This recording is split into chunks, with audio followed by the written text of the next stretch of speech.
見れたよ。Hello! Hold on, I need a drink. Ugh.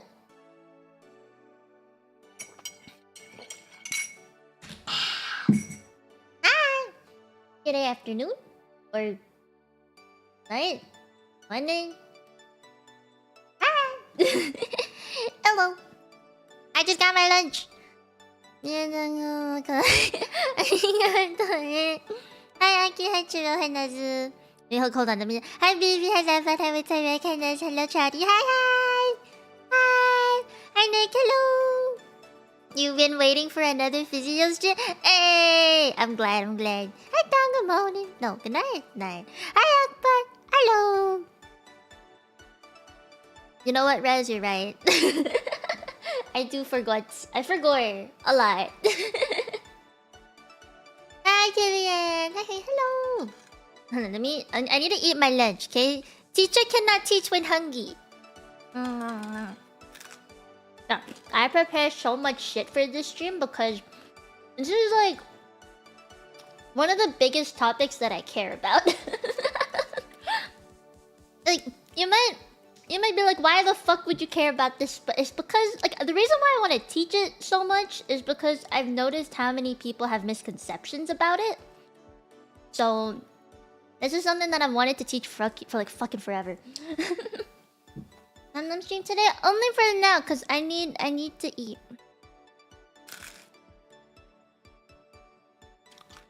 Now you like the notes? Thank you. Oh, right! If you guys like to follow along with the lesson that I have planned out, I pinned it in the chat, so you can download the PDF file. Obviously, like, what I wrote down is some, like, general things, but I have more information in my brain that I have gathered. So, yeah. Also, if you guys want to ask questions about it, feel free to. Yes. Hi, Darko. Hello. Hi, Fenna. I'ma try keep it in check, Rez. I'ma try. If I thought the memories are part of their life? Yeah.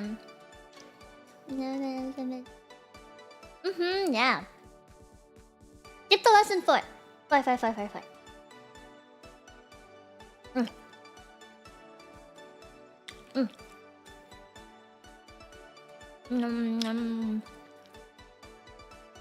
Hi, Invader. Hello. I'm gonna try to eat my lunch as quick as I can. I don't want to spend too long eating. Also, I'll make sure to add a timestamp later for when we actually start doing stuff, so I can put it in the description and people can skip to it. Like, don't have to worry about this bit. Nutters, Chatty. Big nutters. They have been interesting. I'm glad. I've actually been planning the next one already. Because a lot of you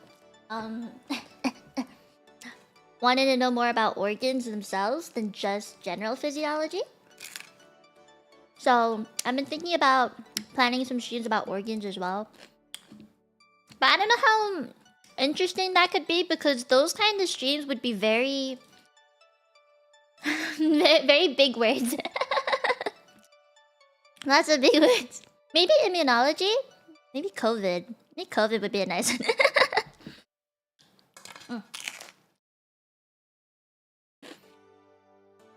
You know what, Emmanuel? That sounds great. Nerdy? Yes. But, like, not in a bad way.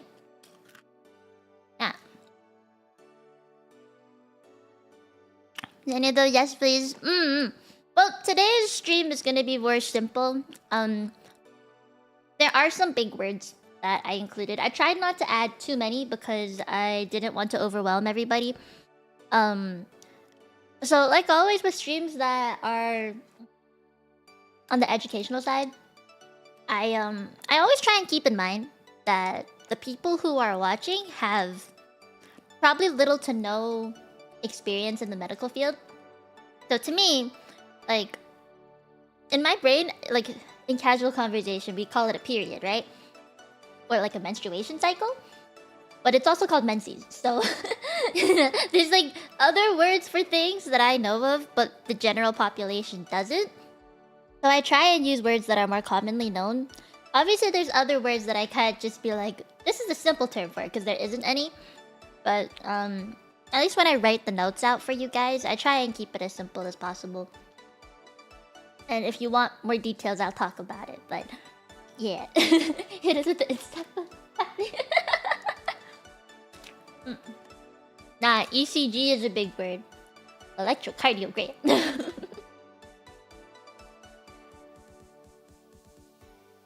Yeah, I don't want to use the jargon. I don't want to use the jargon if possible. I'll use it if people want me to. Like if we want to delve deeper into a certain thing, but I won't if not. Cozy! Hey! You got a Duolingo ad? I thought I turned off ads. What the heck? You're welcome, Panda. I hope it's useful. Ishi. I use she, not K. Shannon! I also just want to like chill for a little bit before we get nerdy, so I can warm you guys up to being nerds.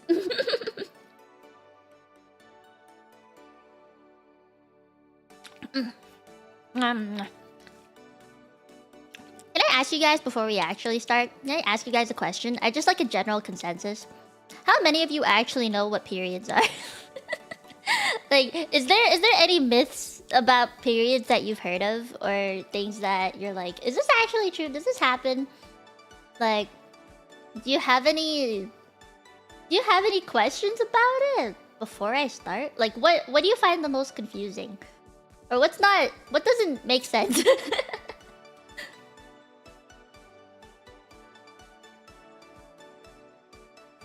You think, Tom?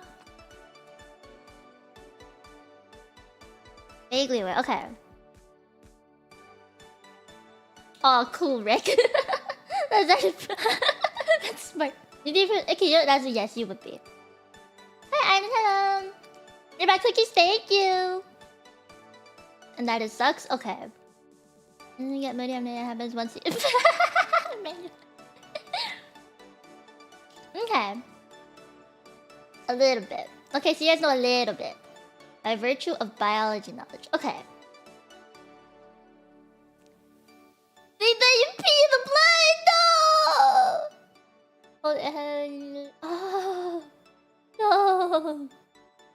Oh, no! No. Okay. People actually think that. You guys know the difference between a pad and a tampon, right? Hormonal imbalances? Okay. That's a start.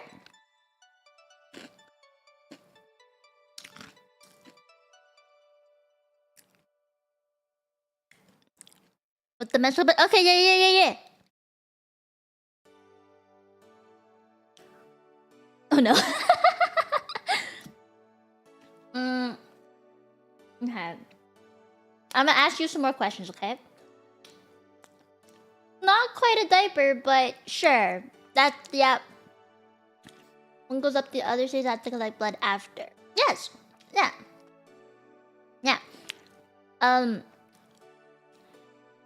On a pad, does the sticky side go on the pad? Like on the does the sticky side of the pad go on the underwear or the pussy? I've heard people confuse that before.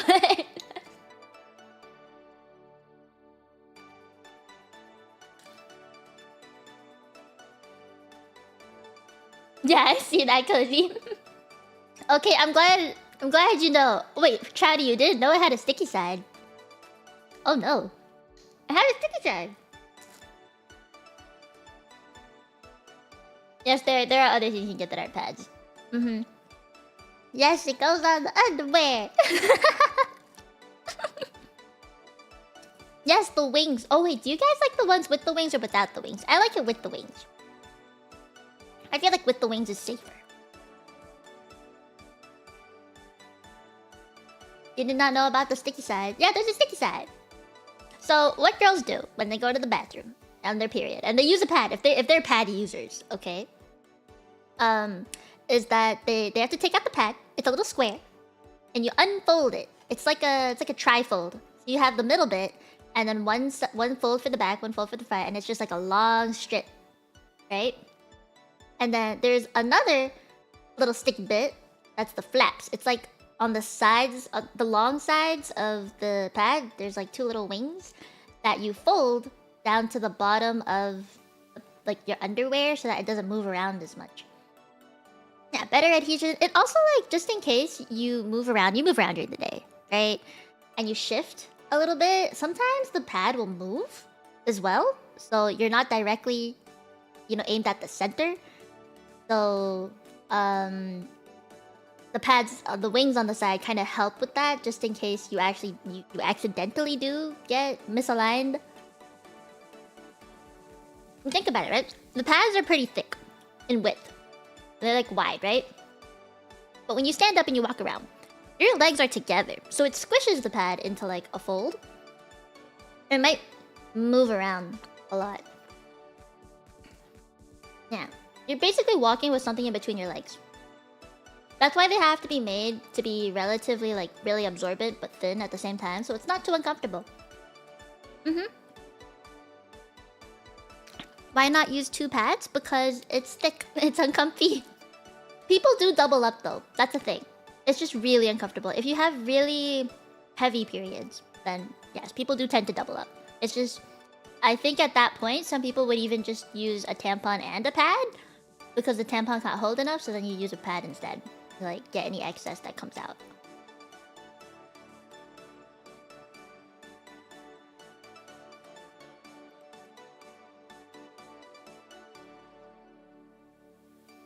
Most pads width are similar with the undies width? Yes.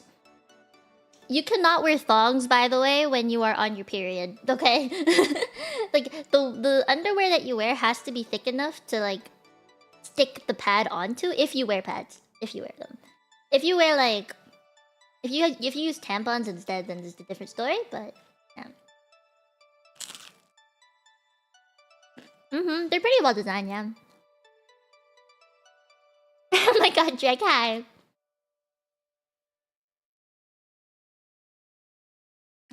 Bet. I mean, if you want the pad to stick to your pants instead. That works too. Personally, I don't like menstruation cups though. They are very economically friendly in comparison to like throwing things away all the time. But to me, they're just not as comfortable.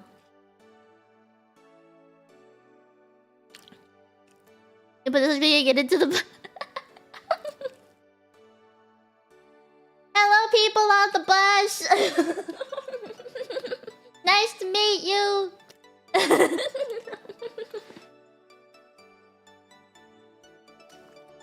Stick to the air and pray. Yeah, Tom, but they're kind of icky for me. I don't like them. I don't like reusable ones. They feel icky. Fortune cookie gets it. Yes, we're talking about pads. Hi, Akbar.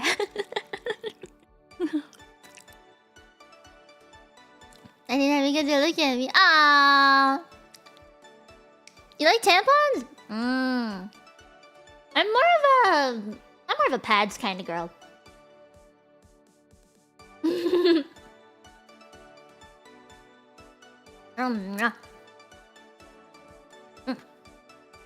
I'm almost done with my lunch. Chatty, I think for that, what you have to do, you wash it in the sink with like hand wash it to get all of the blood out, and then put it in the washing machine. I feel like that's the only sure way to do it, unless you like disinfect it with something. Yeah. Okay, I have another question. Unless you guys have no more questions about pads and tampons and other ways. What about the period underwater? You know, you can still use pads underwater.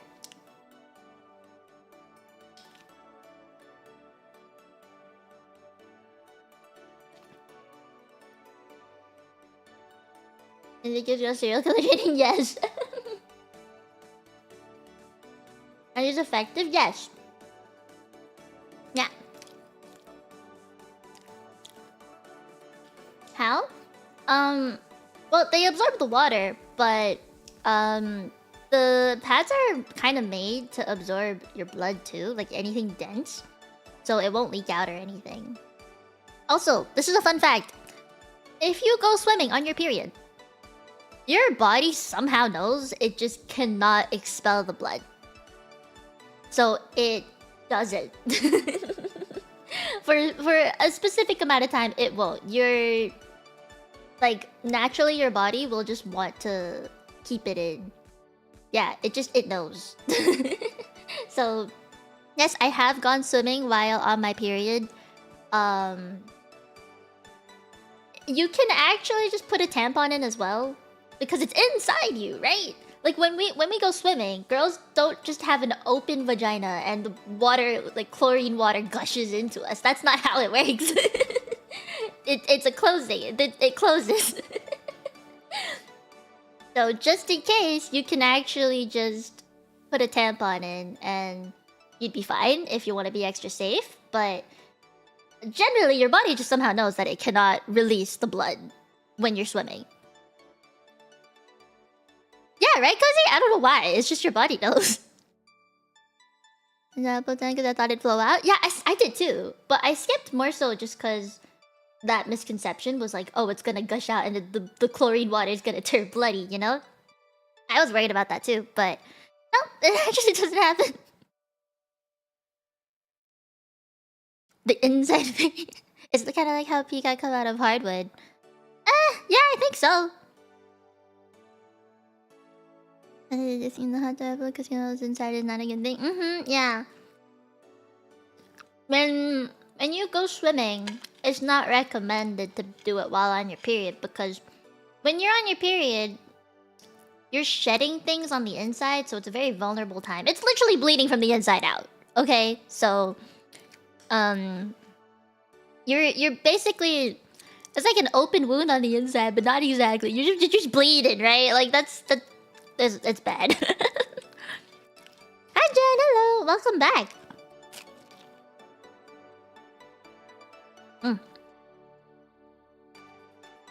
Yes, the cooch is supposed to be relatively tasteless. If not, maybe a little bit salty.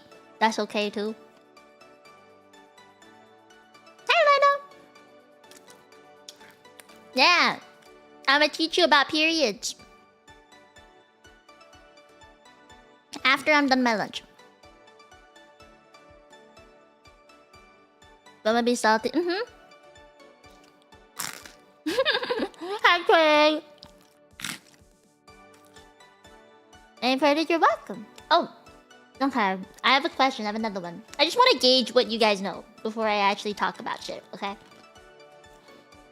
How bad do you think cramps are? What's your conception of cramps? Like period cramps, that is. I want to know. Awful. It hurts. Varies from person to person. That is true. Yes. Dull pain. Okay. Yeah, it does depend on the person. Pain is pain. Constant pain. Constant pain. Abdomen feels twisted. Yes. That is true.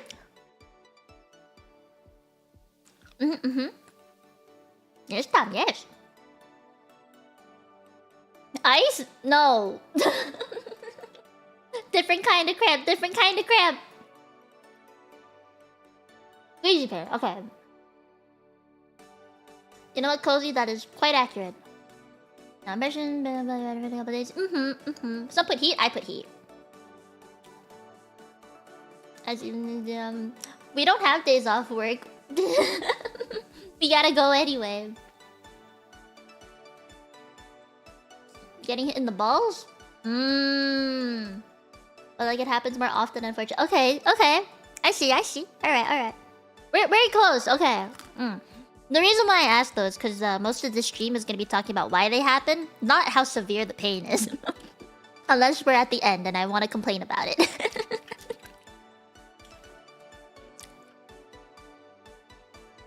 Your hand on your hips right now? No, I'm eating. I have one hand on my plate, one hand on my flatbread.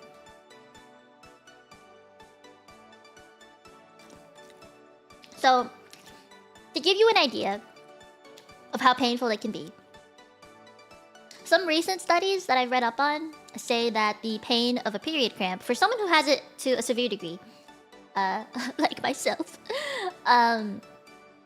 it's equivalent to the pain of a heart attack. So, can you imagine, like, you see all the, like, the period pad ads, right? You see them out there, like, you can work out and you can live your life just fine even if you're on your period as long as you buy this pad, right? Like, that's a thing. Can you imagine going out and going to the gym, working out, touching grass while you feel like you're having a heart attack? I don't want that, man. I don't want that.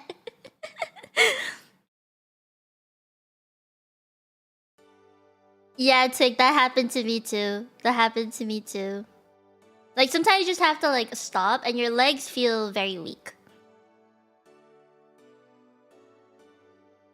But this is actual studies. Actual studies, okay? You can look it up yourself. It's an actual thing. Hi, Poco!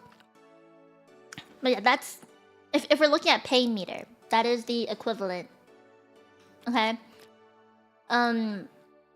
Now, everybody experiences cramps differently. So, there's no guarantee that that's what it's gonna feel like. Sometimes, to people, it just feels like a little stomach ache. For some people, it feels like you're about to die. So... that's not the case for everybody. How long the heart attack lasts? So, they are cramps, right? So, they come and go. But for me, the way that I experienced them is they slowly build up and you feel it coming for like a second and it hits like a truck. Then you're just sitting there cramping to all hell for like 10 minutes and then it fades out and you're like, oh my god, I can relax now. And then you have 10 minutes, maybe like 5 to 10 minutes of freedom before it's like, oh fuck, here we go again.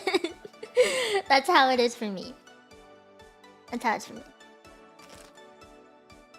So, I remember there'd be times where I'd be in class and, you know, we'd be studying or something, or we'd be doing like group stuff, and I'd feel it coming. And I would just have to stand there and wince and just be like, oh, fuck, while trying to focus on class. Because I didn't want people to know that I was on my period. We'll go over that, chatty. I'm gonna go over that.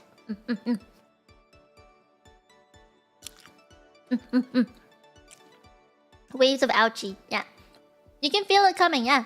Because the muscle starts to slowly cramp and then it just clenches and it's like, oh, fuck. But yeah, when I was in school, I tried my best to not show it because I felt really embarrassed that I had such bad cramps and I didn't want people to know. And like, you know, it's not really a great feeling to have to show to the world, like, yeah, I'm bleeding out through my pants right now. You know, like I didn't want anyone to know. And I think it's everyone's right to just, you know, you don't have to tell people that you're on your period. But it's very obvious when one is if you just suddenly like crouch down to the ground and clench your stomach like, ah, fuck. And you feel like crying, you know? It's not that difficult to tell. But I've developed a very strong ability to hide my cramps if I really wanted to. But once I started streaming, I actually became more open to talking about it. Because I realized that, you know what? It's a normal human body function. You can't really escape from it. It's gonna be with me for the rest of my life, so... You know... It is what it is. Yeah, Twig, that's exactly it.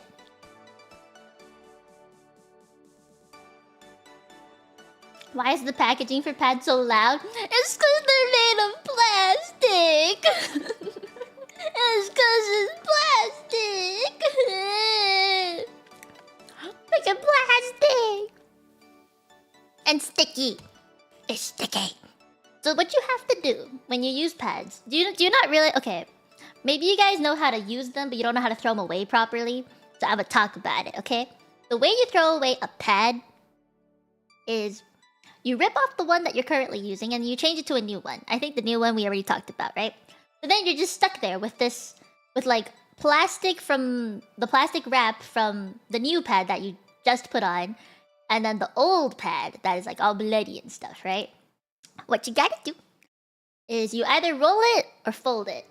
The old pad that you used, I typically roll it up into like, you know, a little spring roll looking thing, and then I put it inside the wrapping of the new pad, like the wrapping that the new pad had. I put it there, and then I roll that up too, because on the end of each pad, the wrapping has a little tab that's sticky. So when you roll it up, it like sticks together. Yeah. Yeah, roll it. And then you throw it away. See, the reason why we roll it inside the wrapper from the new pad is so that people don't have to see the blood when they throw away their pads in the trash. Because you open the trash can, you're like, oh, look at all those pads, right? No. You just see a bunch of wrappers. Yeah, please never flush pads. That is so bad. Oh, don't do that. Don't you ever flush pads. Okay, but this is just general, like... I was taught this by my parents. It's a common thing that all women know how to do. Like, you don't want to just have your bloody pad out there for the world to see. Like, it's really gross. Also, keep in mind there is bacteria and other stuff in there, right? So, you know, it's just more friendly to the environment. You throw them in the green bin for a reason, not the black one. Nice considerate thing. Yeah. It's also just really gross if you don't. That'd be safe. No, you do not wash pads. They absorb water. What? Why would you wash a pad? It is like 10-layer piece of TP paper. Yes, it is. It is paper. Yeah. It's really absorbent, and it's absorbent for a reason. You know what, Post-Near? Just wait. You might need it one day.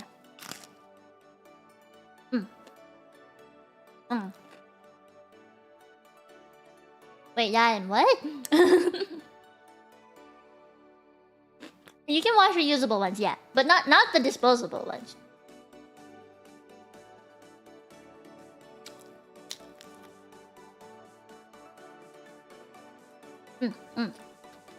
It is more environmentally friendly to just use reusable ones, but if you're out in public, I don't really want to stand in a public bathroom sink washing underwear that's bloody.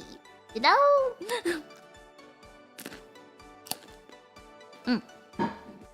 Okay, I'm done with my lunch.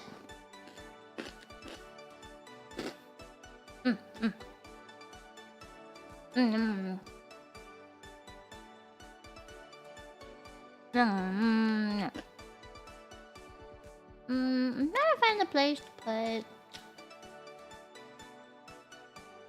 Okay.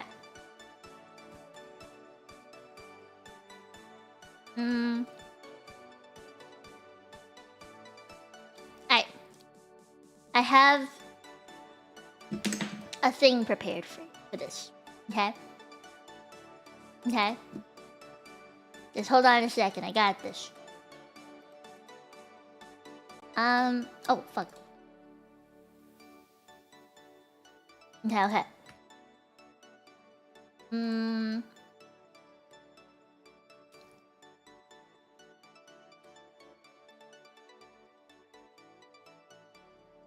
Ta-da!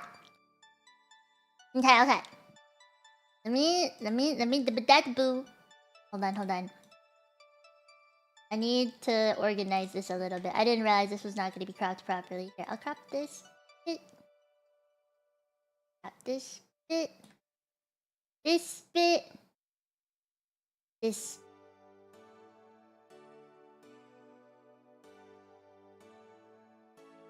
Short. Well, I guess up to here with the... Yeah. Okay! Here we go! It's time! Okay, let me get my glasses out. I need glasses for this. Hold on a sec. I want to feel smart today. Let me find my pretty glasses.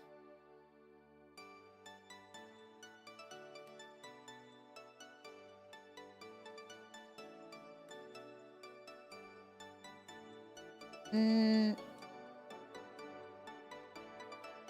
How's that?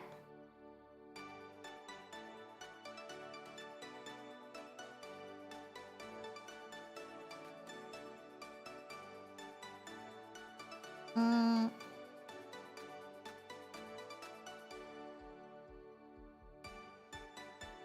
Yes?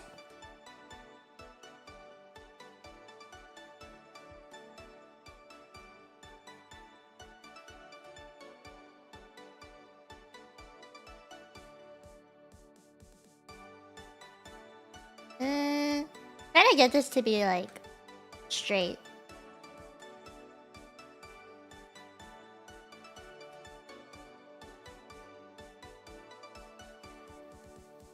Okay, there we go. Wait, okay, hold on. Let me get my laser pen out. Right.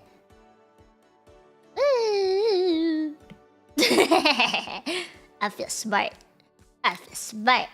Okay, okay. Me? Oh fuck! I didn't mean to do that. I finally got it to the right spot and I moved it. Okay, okay.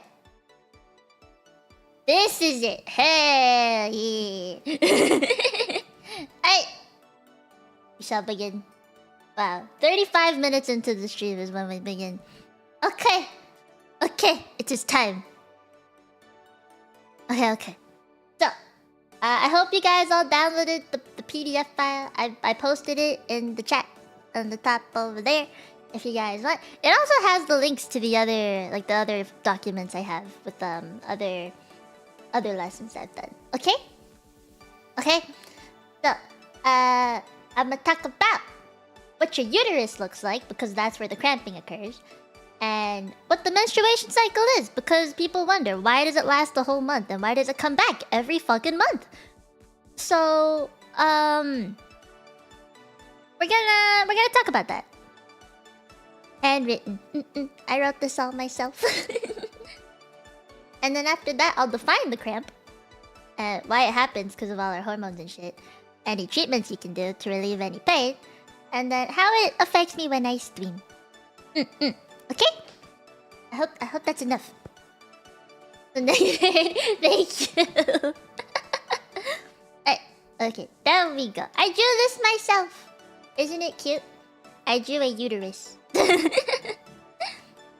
Now, I'm gonna tell you the parts that are very, very, very important for the reproductive system to occur. Okay? This is how we make the baby. Okay?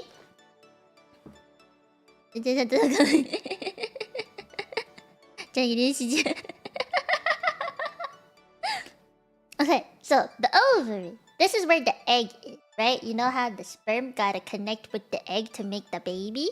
This is where we make it. This circle thingy. These two thingies.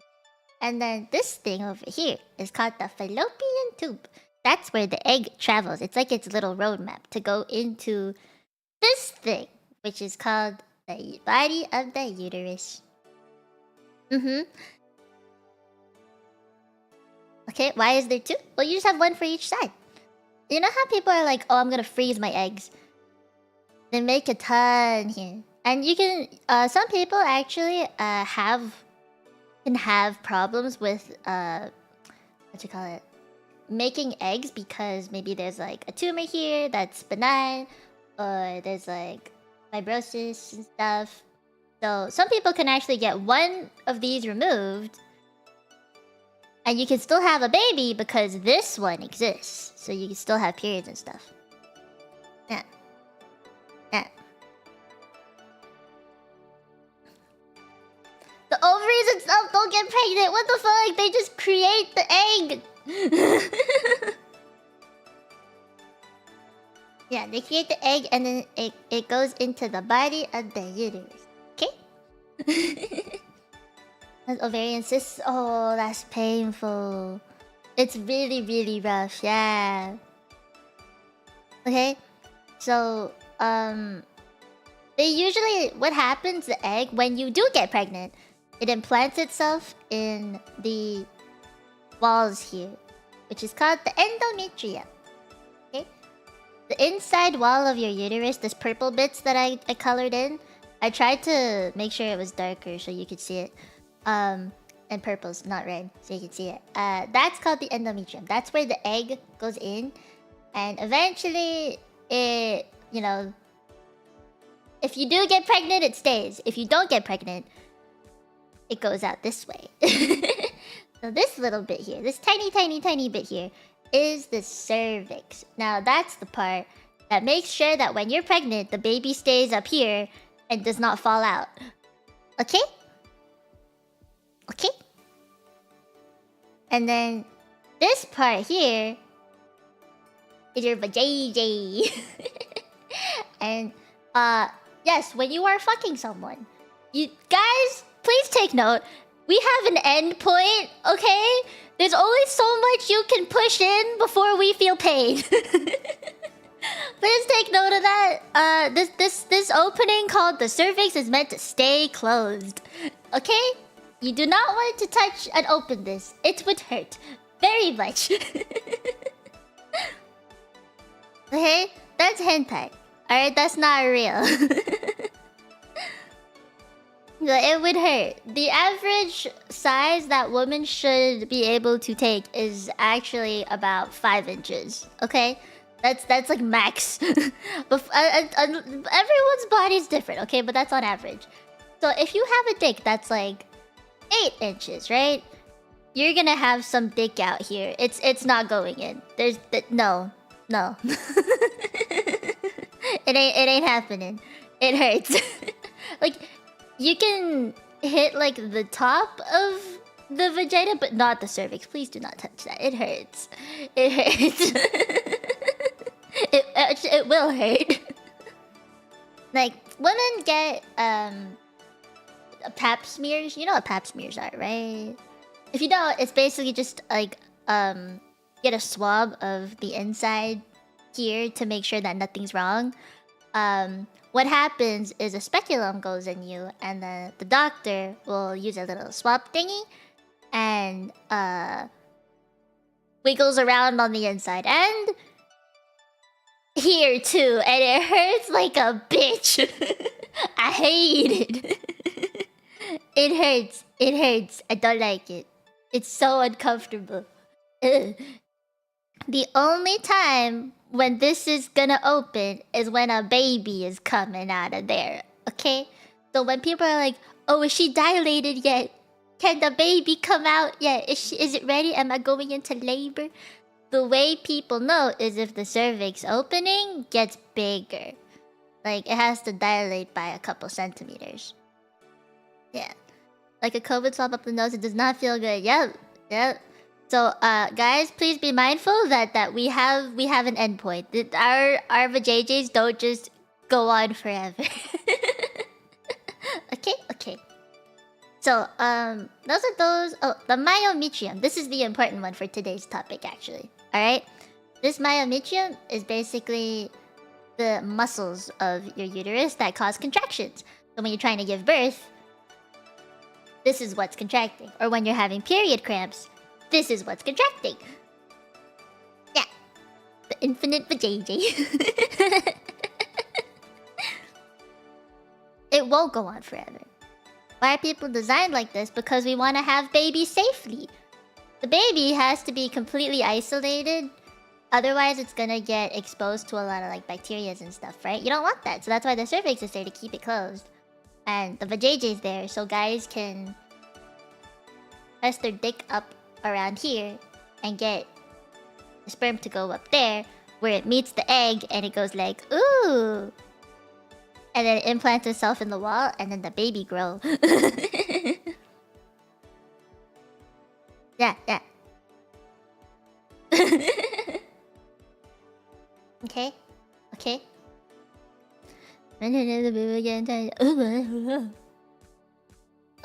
Anyway, that's the uterus anatomy. Is that straightforward enough? I hope that's not too difficult to understand. It's really not a lot. Is there a difference between the left and the right ovary? No. It's symmetrical. They're the same thing. All the ovaries do is hold the eggs and release it They release one egg every month. So, yeah. We'll talk about the cycle next. Okay? Cycle time. Ah, yes. This is why it lasts for an entire month. You have an entire month. Okay? Is it the part? I gotta hurt so much though? So that's more so like hormones and stuff. I'll explain it. I'll explain it. Not yet, but I'll explain it at some point. Okay.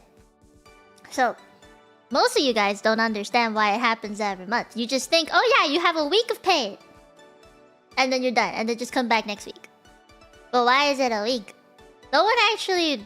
Like, no one I've talked to understands why it's a week. They just know it's a week. So, this is why it's a week. So, here, let me see.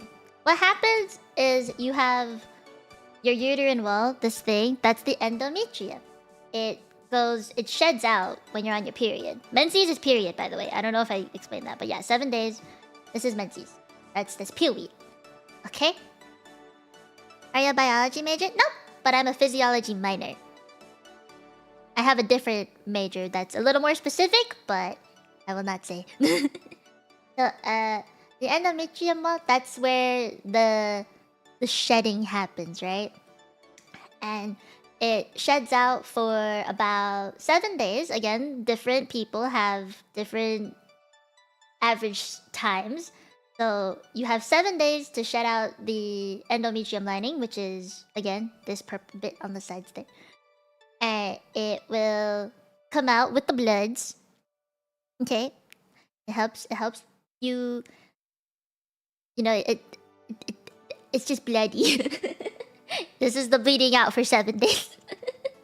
And while that happens, your progesterone and estrogen levels are really, really low. These are two really important hormones in the cycle. I only talk about these two today. There's a bunch of other ones like the luteinizing hormone, follicle-stimulating hormone, but I don't want to talk about it because it's too much. Okay, we're keeping it simple. So, estrogen, progesterone low. Okay, and then once your period is over, there's this little window, 7 phase. It's the follicular phase. It continues on. Don't worry about what follicular and luteal phase is. That's not important right now. And the reason why estrogen goes up is because estrogen thickens your endometrium. And you need it to thicken so that it can prepare for the baby, the egg implantation into the lining. But, you know, once you ovulate, you know ovulation, right? That's the time to get it on, period. You have a very small window of let's make the baby. Okay, that's if you want to get pregnant, that's the time. Now there is no point in trying to get pregnant prior to 14 days because you're not ovulating yet. You need to if you want to make the baby, it has to be after you ovulate, okay? Otherwise the baby not gonna make it. Hi, Kiki! Oh, wait. Welcome, Raiders. And to my Techis and other people in chat, Kiki is, she is AM Project's first generation Musea's locksmith. Her name in her language means puisi, which we're talking about today. You here to understand your body more? Nice! I will teach. Also, hello, Raiders! Hello! Hello, Kitchenzu! Hello, Kitchenzu! Let me think. Hello, I am Kawa Entertainment, second generation of Mrs. Marta Himman, Angela Training, polyglot that speaks 5 languages, and your sensei for today, Mino Mieko Ch Hello! We're learning about periods, yes. Okay. Let me continue. Okay, Sassy, bye-bye! Okay. I'm gonna continue, okay? I don't have that much time. There's too much to talk about, alright? Also, if you guys want the PDF file to the lesson plan, it is pinned in the chat. Feel free to, you know, look at it if you like. It's handwritten, everything. We are talking about peak ovulation, yes. The ovulation time. So your estrogen goes down, but your progesterone goes whoop. And the reason why progesterone goes up is because it supports pregnancy. It helps prepare your endometrium for a fertilized egg, which is when the sperm and the egg come together to implant itself in the uterus and grow into a baby. But let's say you don't get pregnant. Like, you don't have a baby. The egg just goes out with the lining. It goes down. Your progesterone levels go down because there's no baby to support. And you just have a bunch of thick lining that has grown because it's prepared itself to have a baby. So you have your period again. Yeah. Oh, thank you, Kiki. Thank you.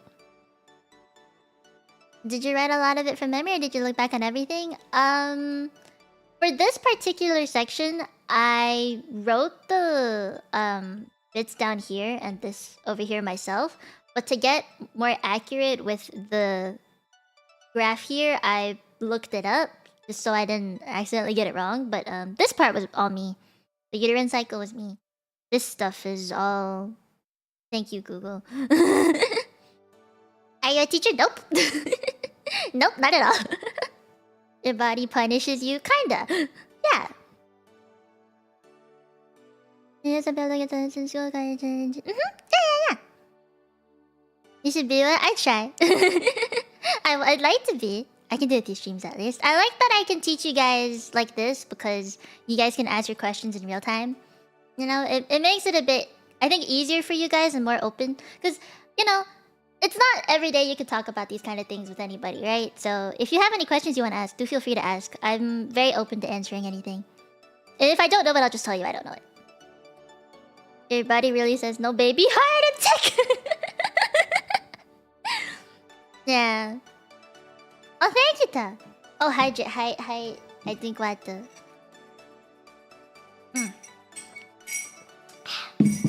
Is everything making sense so far, though? I hope, like, this graph isn't too intimidating. I did try to minimize anything else that I could have written. Like, there's a bunch of other things that you could pull from this, where it talks about your corpus luteum, which is, like, your egg being fertilized or not, and other hormones. But I hope this part is all good. Is it okay? Yeah, I'll find... Let's see, there's for those of you who are curious, I will show you guys the other thing that happens. The other stuff that there is. Here, let me take a screenshot of this.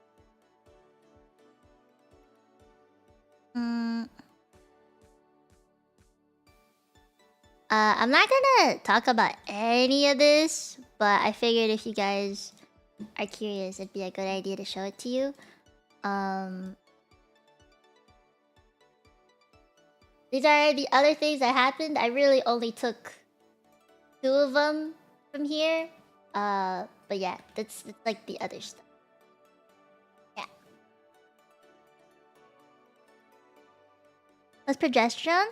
I don't know about estrogen. So progesterone is the hormone that will prepare your body for pregnancy. Like, it thickens the lining of your endometrium so that the egg can go in it. And it kind of, how do I put this? It will prevent you from having your period. When you have, like... So, the estrogen stuff going up is for... Oh gosh, wait. Like, it doesn't... When you have high levels of progesterone, you want it to continue up. Like, if you got pregnant, this would keep going up. And because progesterone is increasing, your period won't start because it prevents it from happening. It's only when your progesterone and estrogen levels are down will your period start.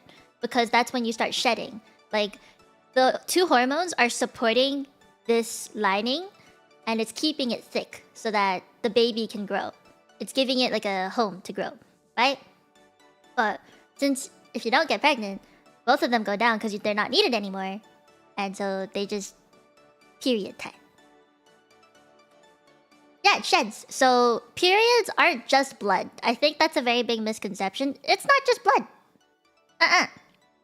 It's not blood. It's not just blood. It's the lining of your uterus.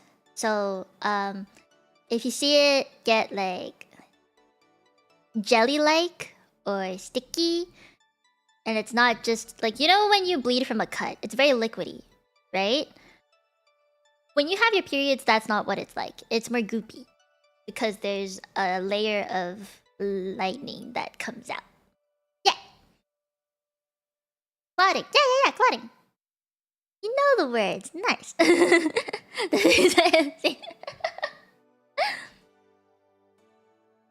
Let me check out. Yeah.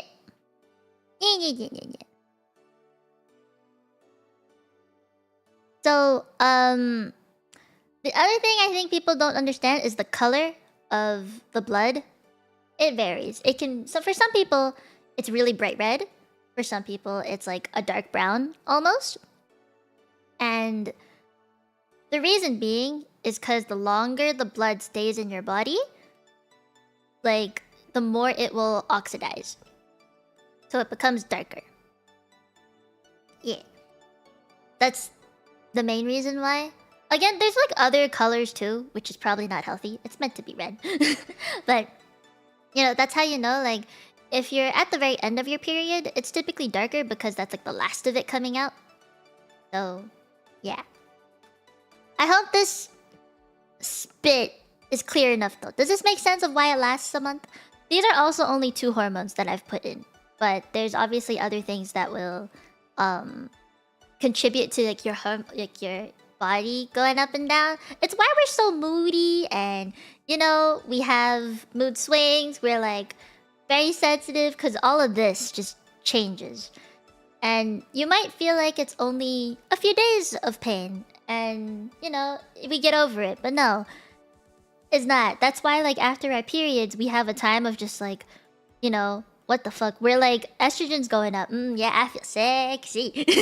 And then you ovulate and it's like, time to get it out. And then you're like, your estrogen's just, you know, on its last leg. So it dwindles down. And you're like, ah, fuck, it's that. Like, around here-ish, I would say here, 1 to 3 days before... 1 to 3 days before your actual period, when this is at its highest, is when you start PMSing. So, pre-menstruation cycle symptoms. And you're like, fuck, it's happening. And you're like, ah, shit. Okay, like, this peak here... again, this is a very general cycle, but this peak is when we're starting to have PMS symptoms. Like, I am cramping, my back hurts. If menses last longer than 7 days, which phase that will get shortened? Well, longer than 7 days, so you mean this will probably go up to like here, I'd say? Then your luteal phase. Either that or everything just gets pushed back. Like, if this goes on for longer, everything just pushes back. It's very relative. Then we need to be mindful of what we say. Yeah. So the peak is when you start to ghost them. No, don't ghost them. Take care of them. No. Hiya. You don't just ditch them. That's the time you need to be caring. Okay? You need to be caring. Yes, Marky, yes. Okay? Alright, I hope that much is clear. I will move on. The actual topic of today's stream is this. What is a cramp? Because cramps are the bane of my existence. So, cramps, they often get compared to muscle spasms. And the difference, actually, is that a muscle spasm is a contraction and relaxation of a muscle, not constant contraction. So I'd actually like to consider cramps and spasms different, but the general definition is involuntary muscle spasms. And the reason why is because the cramp will contract for a long period of time, and then relax, and then contract again. Spasms are that, where you just contract and relax, contract and relax. But cramps to me, like the actual pain of it is just a consistent cramps. Like it's just consistent contraction of like, there's something in my gut. So, you know, I don't know. I have a different definition of it, but this is what the official definition would be. It's just involuntary muscle spasms. Okay. Now, the other thing I wanted to talk about is the difference between a cramp in your leg and a cramp in your uterus. So, a lot of men that I have talked to in my life, especially when I was at university, were like, "Oh, I've had a cramp before. I know what it feels like. It's not that bad. You just get over it." Fuck you, okay? That is not how it works. That is not the same shit. Okay, they do not feel the same. They are not the same thing. Yes, they are both muscles, but there's something very fundamentally different about them. Okay? I listed some of the differences below, but there's one I forgot. One is that the uterus muscle is smooth muscle. It's involuntary, completely. You have no control over that. Skeletal muscle is not smooth muscle. It's skeletal muscle. It's something that you can control consciously. So if you're getting a cramp there, you probably did something to it, like you exercised a ton and you didn't stretch, which is why you're getting the cramp. The uterus muscle, it's smooth muscle. You cannot stretch that or exercise that voluntarily. So the cramps we have are caused by different things than what skeletal muscle cramps are caused by, okay? It's not the same. And one lasts a lot longer than the other, alright? I don't think that needs to be you know, described any further, but your period, okay, I'm the type that gets a lot of PMS. Like I have cramps about a week before my period even starts, and they continue for the entirety of the time that I am on my period. Like it's a pain in the ass. Okay, but skeletal muscle cramps literally last 10 minutes at most. The longest cramp I've had is actually about 2 minutes. It feels like a long time, but it's really not that long. And obviously only biologically born females will have a uterus. You cannot implant a uterus into a person and be like, you know, I have cramps now. Like that ain't Alright, like if you are a biologically born female and you know you have the uterus, you're born with it, the eggs that you create have your DNA in them. You know, it's how we make the baby. You can't, scientifically speaking, there has been no way to implant a uterus in a person. Like, it's just hasn't happened. I would hope that it would be possible at some point because, you know, I do think it'd be nice. It'd be nice to have that option. I like to have hands and do as work, rendered me unproductive for some hours. Me too. Me too. Will it be as such as yes. Yes. So, it's unfortunate that trans people cannot have uterus. I feel like it'd be nice if they could give baby, because, you know, I think any mother would want to be able to have baby. Not everybody, but, you know, it'd be nice to have the option. But yes, it's a very complex thing to perform. Reproductive systems are also really complicated because this looks like a big muscle, right? Like the picture I drew, it looks like a really big organ. But it's not. It's like centimeters long or big. It's not huge. Yeah. Yeah, I'll look it up. Average dimensions of the uterus in an adult female are 8 centimeters long, 5 centimeters across, and 4 centimeters thick. It's really tiny. Yeah, I read about the stem cell research. I really hope that it goes through. I hope it works. The uterus to give the baby.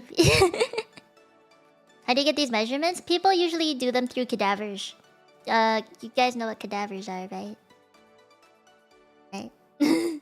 Cadavers are bodies that human bodies that have been donated to science. And I actually worked with them quite a bit, and it's actually very humane the way people go about it in school. For me, is where we have like a moment to like read about who this person was and appreciate that they have given their body to science for us to learn from. It's you know, that's not like we don't treat them like objects to learn from. They're still people. Yeah, not all trans people want reproductive organs. It's a nice option to have, I think, for the people that do want it. So I hope it becomes a thing. But you know, it's definitely not all people would want it. Even people who are born with a uterus don't want babies. Like it's it's very much a personal preference. Like just because you have a uterus or you have a dick equals I want a baby. You know, that's not how it works. And then you can help it do damage against all. Yeah, that is so true. Okay, but this bit is what I wanted to talk about. The fact that the cramps can spread. So you have a cramp in your stomach. That's what it feels like. It feels like a really strong stomach pain, but at the lower part, like beneath your belly button. That's where you feel the pain. And when it gets to a point that it's like you feel the cramp spreading, it's typically to your lower back and your thighs, which is why some women in the morning who get really bad cramps, they cannot get up. Like, think about the muscles you need to get up in the morning. If you roll to your side and you put your legs on the floor, and you have to stand up, your thighs will collapse. If you're the type of person that sits up first, your stomach is gonna die. And your back is gonna feel achy. You don't have the muscle strength to keep your posture, so you just be like, ah, fuck, and you lie back down.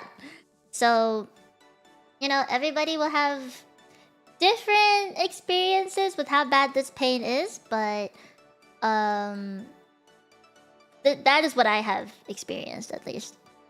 Even though other person are actually experiencing cramps, yes. Even though other body parts do not cramp, it spreads. The pain spreads. Think about like, okay, this is the part where I will make the comparison. If you have a cramp in your calf, for example, that's a really, really common place to get a cramp, right? Your entire leg will feel really, really numb afterwards. Like it feels weak. Like you feel like you have to rely on your other leg to keep you up, right? But with cramps, it would hurt your stomach, right? And it spreads to like, you know where your stomach, not your stomach, where your pelvic bone is? Like that area gets really weak. So your hips just can't really, your thighs and your hips just can't really hold up the rest of your body, right? Like one part of you got hurt, so the rest of it will have to compensate. And that's how it compensates. Yeah, of course, Tata. I like talking about stuff like this. It's fun. So, this is just genuine. What do you call it? Like, it's a very. I'm generalizing a lot because everyone experiences this differently. Each female will have different levels of hormones. No one has the exact same makeup, so it's hard to be like, yes, you will definitely experience this. Nah, I can't do that. Do the cramps last long? For me, it's about 5 to 10 minutes each time, with about 10 to 20 minutes of resting in between before another cramp hits. But prior to the period starting, about a week, I'd feel it like a little stomach ache. And it's typically the worst on the first day of your period. Yeah. It's typically the worst on the first day. Yes, I will try to teach you a lot. More than how humanity feels. Yeah, it is a bad time. It is a bad time. Okay. So for me, like this last bit, again, it depends on the severity, but it does interfere with my daily life quite often. At least on the first day and first 2 days. Yeah, first 2 days it typically does interfere with my daily life. And the reason why is just it's really hard to get out of bed sometimes.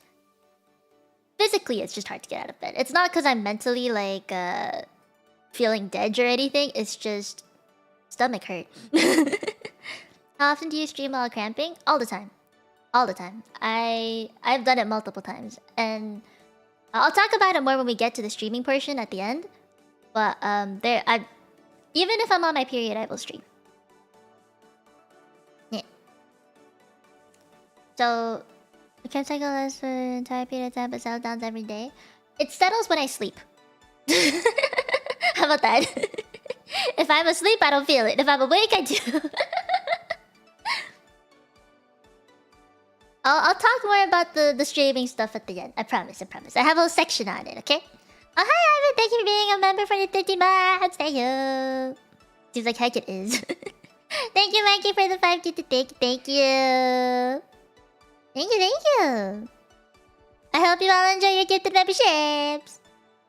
Oh, wait, you guys, I have the Mia Note emote. You guys can use that now. Do cramps not keep you awake? It does, but there's ways around it, which I'll get to when I talk about symptom relief. So, this is the important bit. This is like the scientific-y shit that I need to talk to you guys about today. Why they happen in the first place. Why do these things happen? Why does the muscle want to torture us? This is it. This is it. And I know on this section it's just a bunch of words, but I'll talk about them a little more. Okay, so you can read that when you want. But oh wait, I forgot to mention something with this bit. I think. Do you guys know what dysmenorrhea is? It's the fancy word. I'll write it out. This and how do I spell it?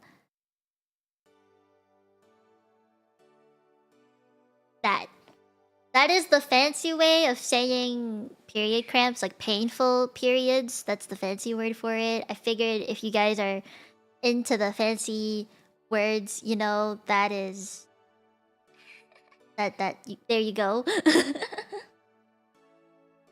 And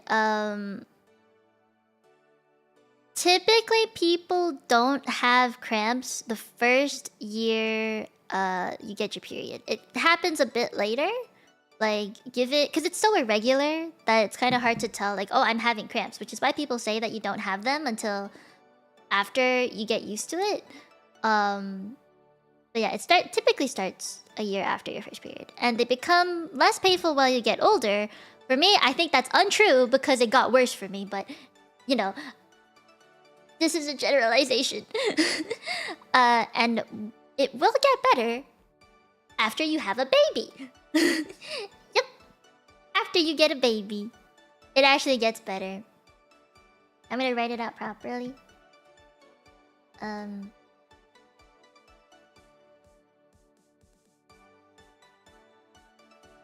There. That's a terrible looking M. I'm so sorry. That's better. Yeah.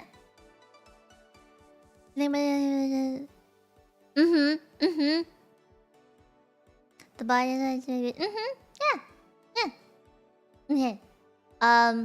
And just to give you a statistic, which I looked up, 5 to 15% of people report severe pain.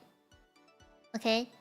And 60% of people report mild cramps. I am the part of the 5 to 15%. Okay? Like, so many women do. Like, of course, not everyone does. And it depends on a lot of factors of, like, you know, hormones and family history. But the fact is, a lot of people feel the pain. Okay? More than half of, like, percentage of women will feel it at some point. You can take painkillers. You can. There's something called Midol. Anyway. We'll talk about the fancy shit now. Okay, prostaglandins. No, it's not a hormone. It is a hormone-like lipid. And a lipid is a fat. It's a fancy word for fat. And it's produced from something called arachidonic acid. You guys wanna know what? Write it down.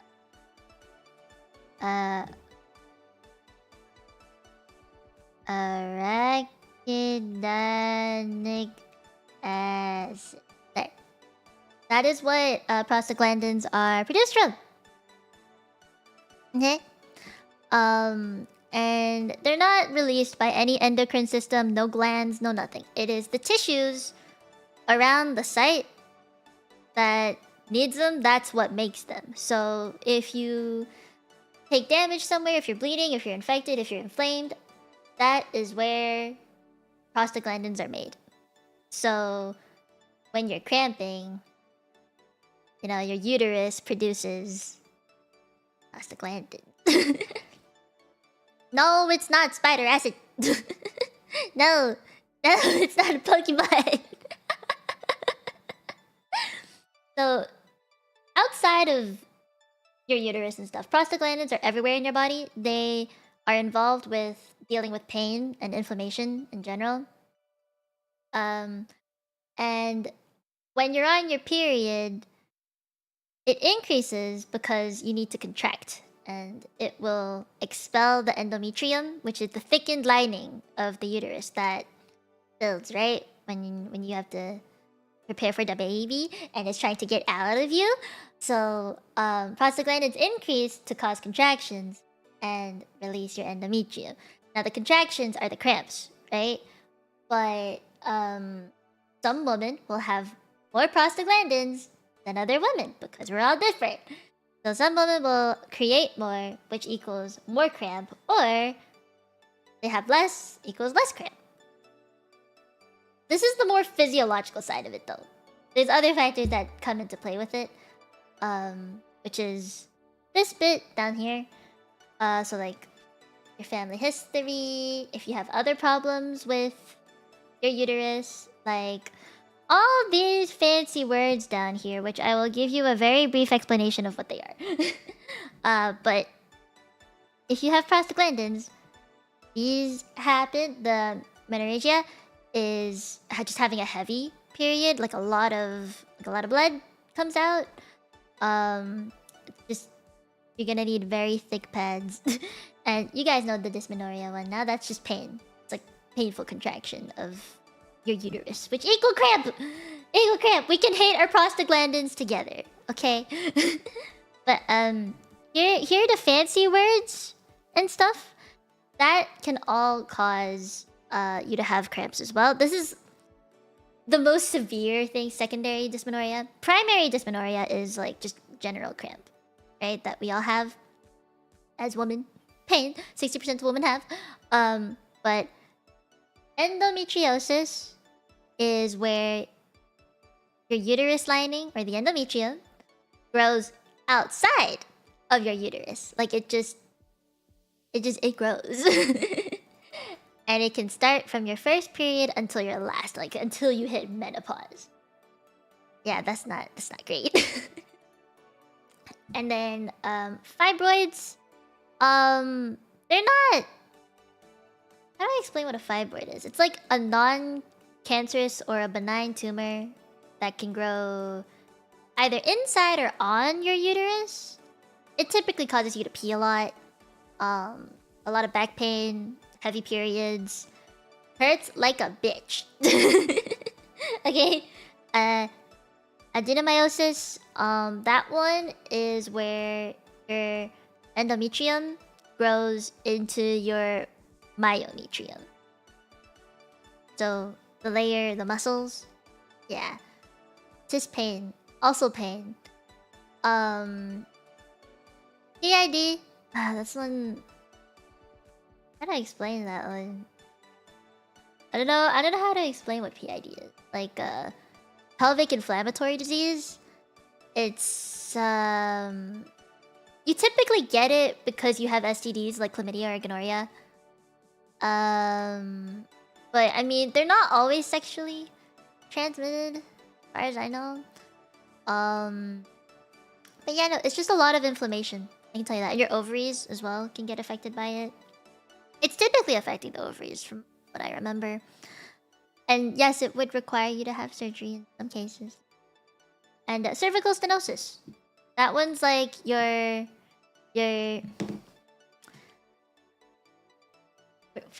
brain. It's like how do I explain what this is? It's basically like your your cervix gets really tiny.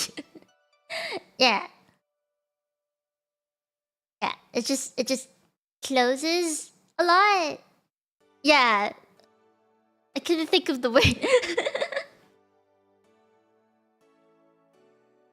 Yes, you can get STDs that are in ways not from sex, which is surprising to many people. A lot of people are like, oh, but if I don't have sex, I just won't get STDs. That's not true. You can get STDs because of your family history. That's a fun fact. Some people are actually born with STDs. Not great, but yep, it's a thing. You can actually be born with herpes. Yep. There's two types of herpes. One that you're born with and it's hereditary, the other one's from sex.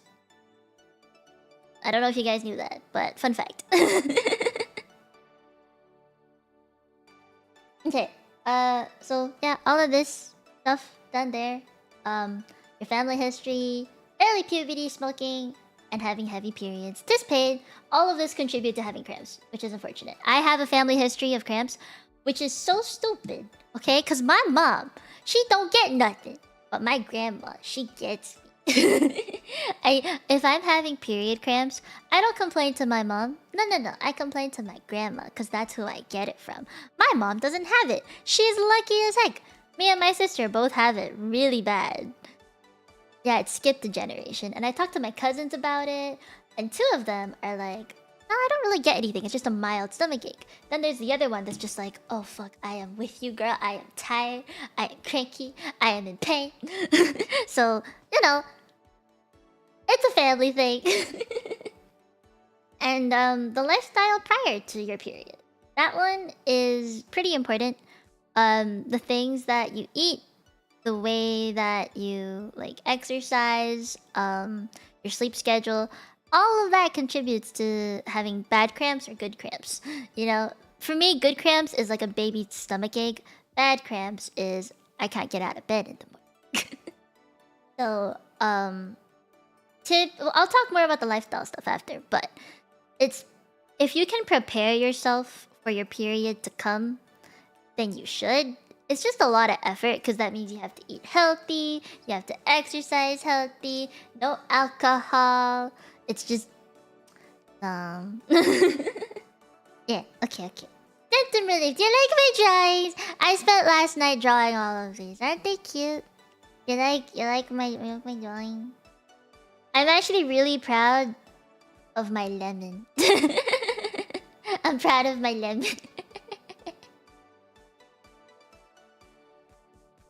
Thank you. I wanted to have pictures. You can't have pretty slides without pictures. So I drew some pictures. The salmon. Thank you. Thank you. Okay. Let me talk about this. So no sugar. Which is so sad because you're like craving sugar, right? Like you just want sugar. But no, you cannot. You cannot have sugar. It is so sad. It's so sad. Because the more sugar you have, the more bloated you get.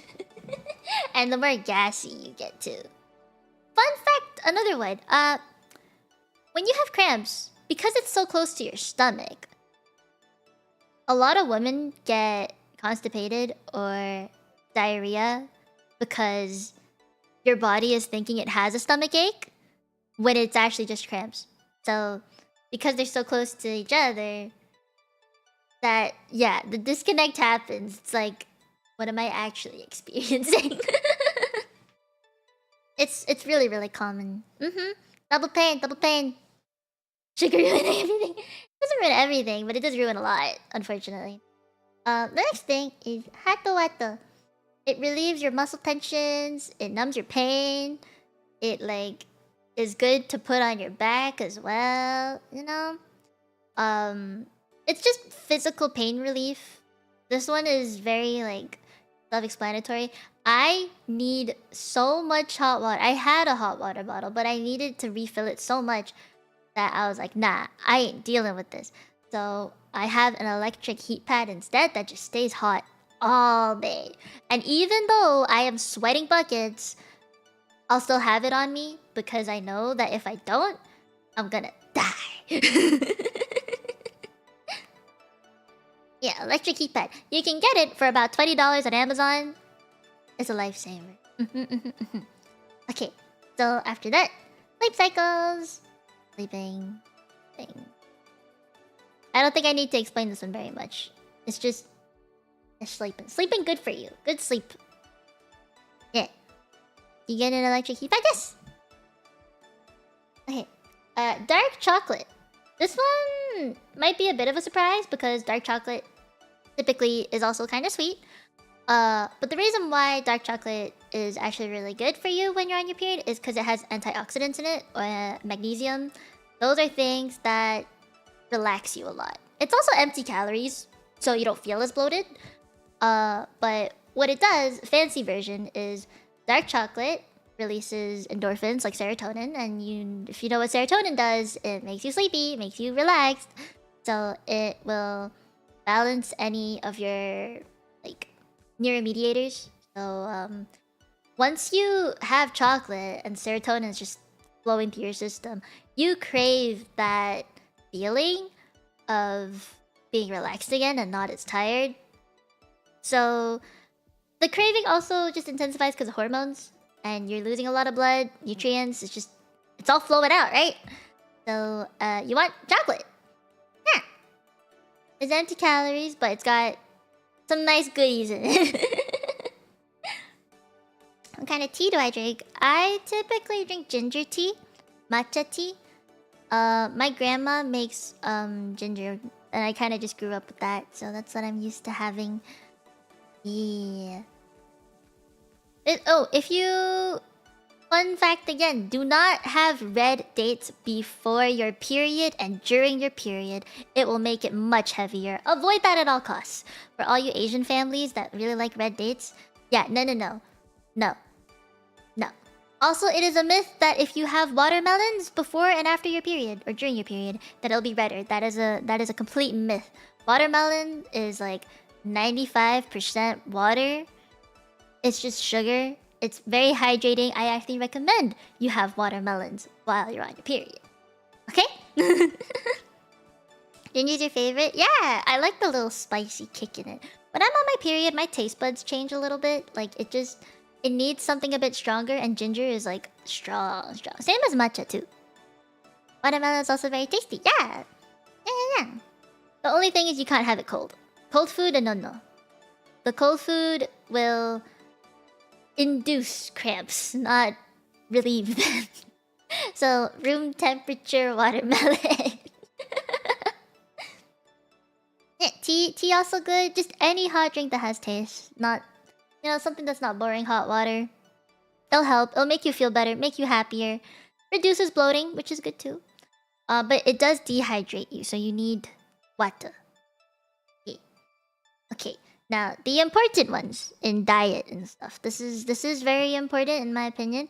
Anything high in protein, fibers, and citrus fruits. Citrus has vitamin C, right? So it'll give you more hydration because you're losing a lot of fluid from the blood. And instead of artificial sugars, it has natural sugars. So, it won't be as you won't feel as bloated and lethargic.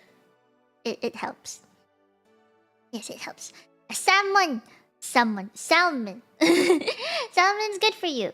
It's got all the good protein stuff, and it helps for bowel movements, reducing your bloating too, right? You remember how I said that women on their period may think that they also have just stomachache, so they gotta poop a lot? Yeah, that is why we need protein. Salmon. So, when your girl is on her period, offer to buy sushi. Yeah. And it's not like, you know, it's not too cold. You know? Even smoked salmon is pretty good. But I do suggest sushi. Hint for those of you who have a girl in your life that's like, you know, on their period, but also is like, I don't know what to eat, but get me food, right? Salmon. That's the way. That's the way. Now, basically anything that is high in potassium, magnesium, calcium even, because calcium contributes to muscle contractions. If you don't have enough of those things, you'll cramp. So the more of those 3 ions you get, the better. I like having my eggs in my body. Only to be released at the time of the month that it needs to be released. Sounds like a good call to have in the fridge and cook. Yes! Yes, it is. Even if you just slice up sashimi, like if you buy a slab of salmon at the supermarket and you cut it at home, that's great. You're not particular about eggs? No, I am not. Yes, I do want sushi, Panda. In 2 weeks. Okay. I hope that helps. Also, before I forget, no alcohol. The reason why, I think a lot of you would know this by now, but when you are on your period, the loss of blood lowers your blood pressure, which makes you really tired. You feel fatigued all the time. But we push through anyway. And when you drink alcohol, it will boost the flow of your blood coming out of your system because your body's trying to expel the alcohol, so it just wants it to get out. You know, that's why you pee so much when you're drinking. It's why you need to drink a lot of water when you're drinking alcohol. It's not good. What about carbs, rice, or bread? Those are... It contributes to the healthy sugars in a way. It'll give you more energy. It's like ATP stuff. But, I'm pretty sure the more you have, the more bloated you get. So I would eat it in moderation, just as normal. Like, when you're on your period, you're not gonna just want to have salad all the time, or sushi all the time, or steak all the time. Like, you know, it's good to have everything in moderation, but I would be mindful to just focus on having a bit more protein when you're on your period. Yeah. Amount of salt intake? I don't think that affects it too much, but do remember that a lot of women, a symptom of periods is acne, like breaking out, because your hormones are whack, right? The more salt intake you have, or just any kind of sodium, like instant noodles even, will, you know, make breakouts worse. So, it doesn't affect the cramp itself, to my knowledge, but it does affect other things. Yeah. I've never tried it myself, so I cannot say. What about the low iron? That's why you have to have protein. Like, you know, meat, fish, egg. Yeah. Okay. So, if you know a girl who's on their period, you know what to do now. Okay. Mental health stuff. To me, this is the important bit. I really wanted to talk about this bit a lot more. Let me drink something first, though. If you guys have more questions, ask now while I drink.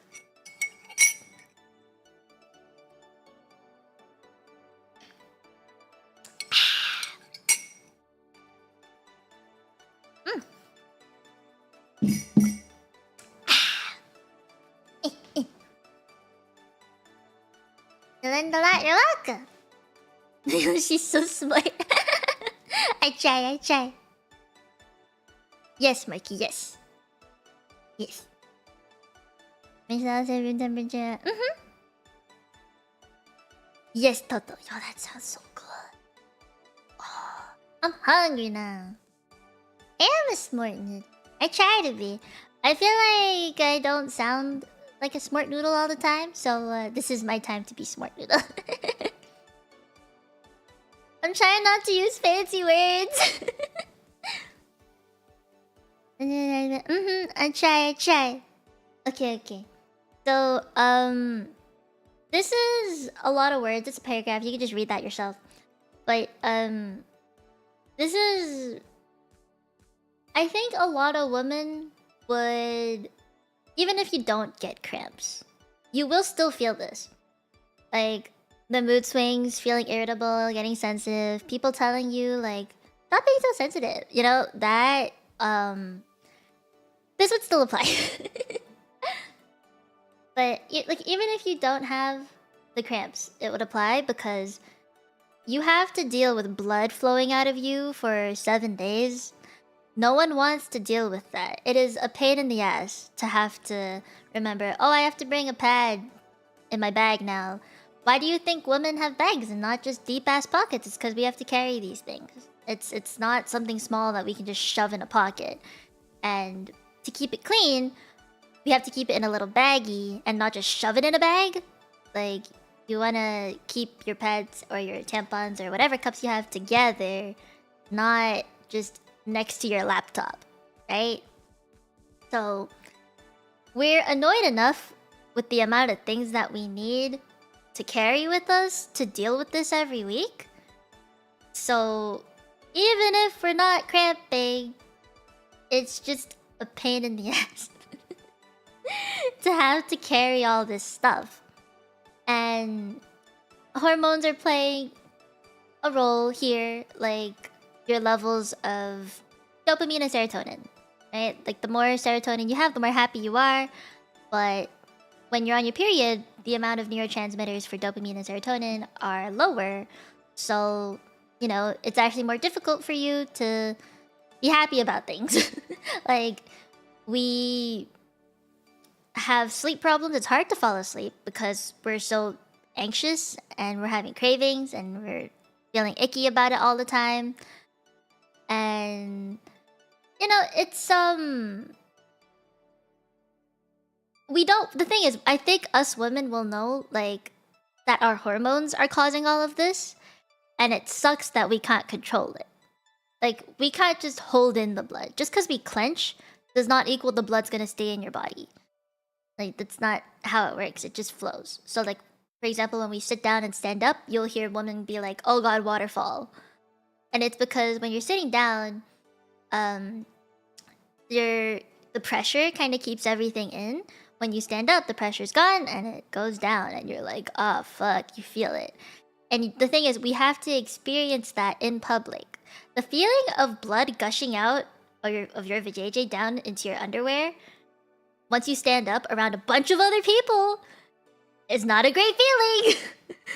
So, we're gonna feel bad, you know? It's... think about it like... if you're a kid and you pee in public, right? You're in a diaper or something, it's fine. But if you're a full-grown woman and you feel blood coming out of your vagina the second you stand up, and say you're in a classroom with other people, and maybe you're in a lecture hall, it's the end of class, everyone's trying to leave. People are gonna try and be like pushing you to get out, right? And you just have to feel that while walking in public, while you're also trying not to show that it's happening. I don't think most of you would have thought that that was the case, that we were trying to not show it, or like, oh, okay, oh, you're having your period, it's fine. When do you think the blood comes out? It happens while we're walking, while we're in the middle of conversations. It happens when I'm streaming. It'll just happen. I cannot control it. Like, we can't hold it. So, it doesn't... No, it's not like a slow trickle or anything. It just... like, the blood builds up and it goes. Everyone is an actress. Yes! It just gushes out like a jet. No! You can feel it come out. The thing is, it's not like pee. When you pee, it comes out of the urethra. Blood comes out of your vagina. That's a much bigger hole. So it's not just like It's not like a trickle of pee or anything. It's like a waterfall. Okay, like I think that's why anatomy is important. So mental health wise, I think it's really important to just be mindful of women who are on their period, because you know it it happens when it happens. It's really not something you can control. The only way that women can have control over it is by lifestyle changes and acting as if it's not happening, because that's the small amount of control we have left over it. Is like we're in denial. It's not happening.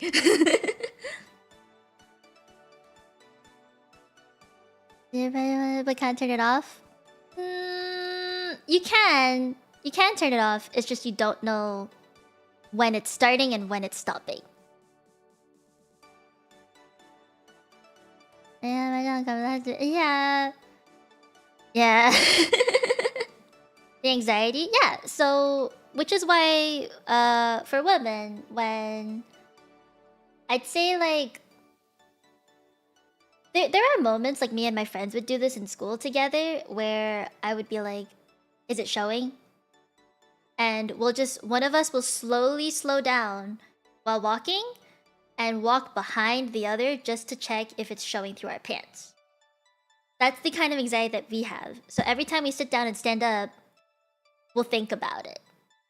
Maybe it's just me as well. Like, this could be like just a me thing, but I have talked to my friends about it and we all think the same way.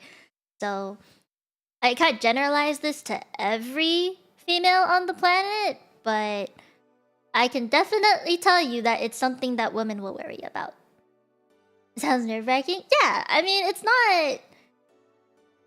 It's really uncomfortable to have to think, what if there's blood showing through my pants right now? Which is why we always wear dark jeans or black leggings whenever it's that time of the month, because it won't show. Or like with underwear also, you'd have to wear specific types of underwear. Maybe like thicker ones, just in case. The pad doesn't hold up. But in public, when... I think women find it hard to talk about these kind of things in public sometimes. Because you don't want people to know that you're bleeding through your vagina. Right? Like, it's not really something that you want people to know. But you're also in a very vulnerable time of the month. You're anxious about things. You're craving weird food. You can't sleep well because you're cramping, maybe. Like, you can't focus on studying because you're just like, ow, I am in pain and I am unhappy with life. Even though there's no reason to be, your hormones are making you feel that way. So I feel like the only way that we can kind of control our mental health a little bit there is doing the things that make us happy and just leaving us the fuck alone. Sometimes, like, let us watch our TV. Do not force us to go outside. If we don't want to talk, don't talk to us. Sometimes having a physical presence is more than enough. So, yeah. But just... I think, like, even if we don't say... Like, if you're... For the men out there, if you are around a woman and they tell you that they're on their period, I think at that point, you have to be like, okay, I cannot fuck up. Don't ask what's wrong. Yeah, do not do that. Do not do that. But at the same time, like, us women can't expect all the men out there to know that we're feeling like shit, that we're on our period. It's not an expectation that we have of the people around us. We can't expect the world to revolve around us when we're on our period, which is why, like, even if we're on our period, we'll still go to work, we'll still go to school, we'll still do the things that we need to do, like chores. It's because this happens every month. It's not like women can ask for a month off every single month. Like, a week off every single month. It's not really sustainable, I think. It also... Yeah, it depends on the woman, right? As well. So... It's not realistic to be like... To ask everyone to be mindful of the way that you are for a week. I personally, I know that I get really pissed off and triggered when I'm on my period. So I will tell the people around me, just so you know, I'm gonna be a bitch for the week. If you don't want to be around that, don't talk to me for a week.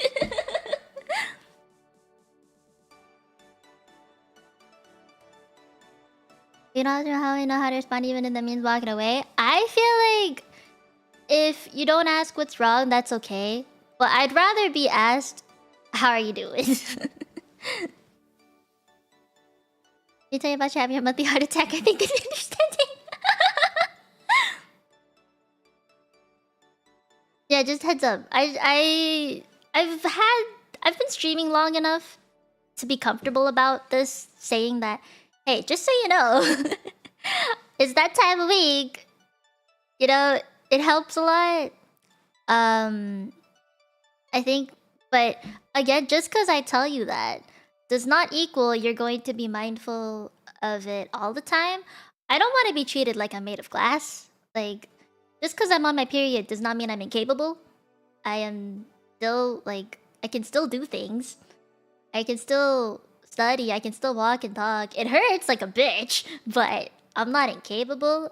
Like, it's really hard to find the balance, I think, which is really tough, especially because every woman is different.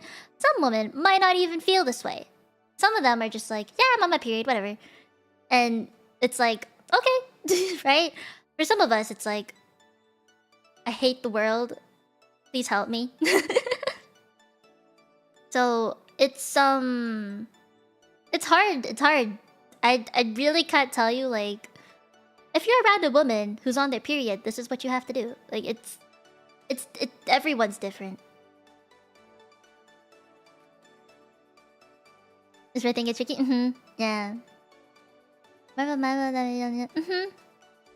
things that make him happy go a lot, but small things that tick him off last forever. You're right. You're right.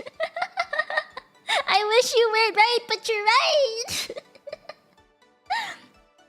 Yeah, I am. Like, the world around us is it revolves around the world, right? We can't control it. So, as women who are on their periods, the only thing we can do is tell the people that we are talking to, like, I'm in pain. I'm gonna be really cranky and triggered easily. So just so you know, right? But just because they know doesn't equal they're gonna treat you any differently.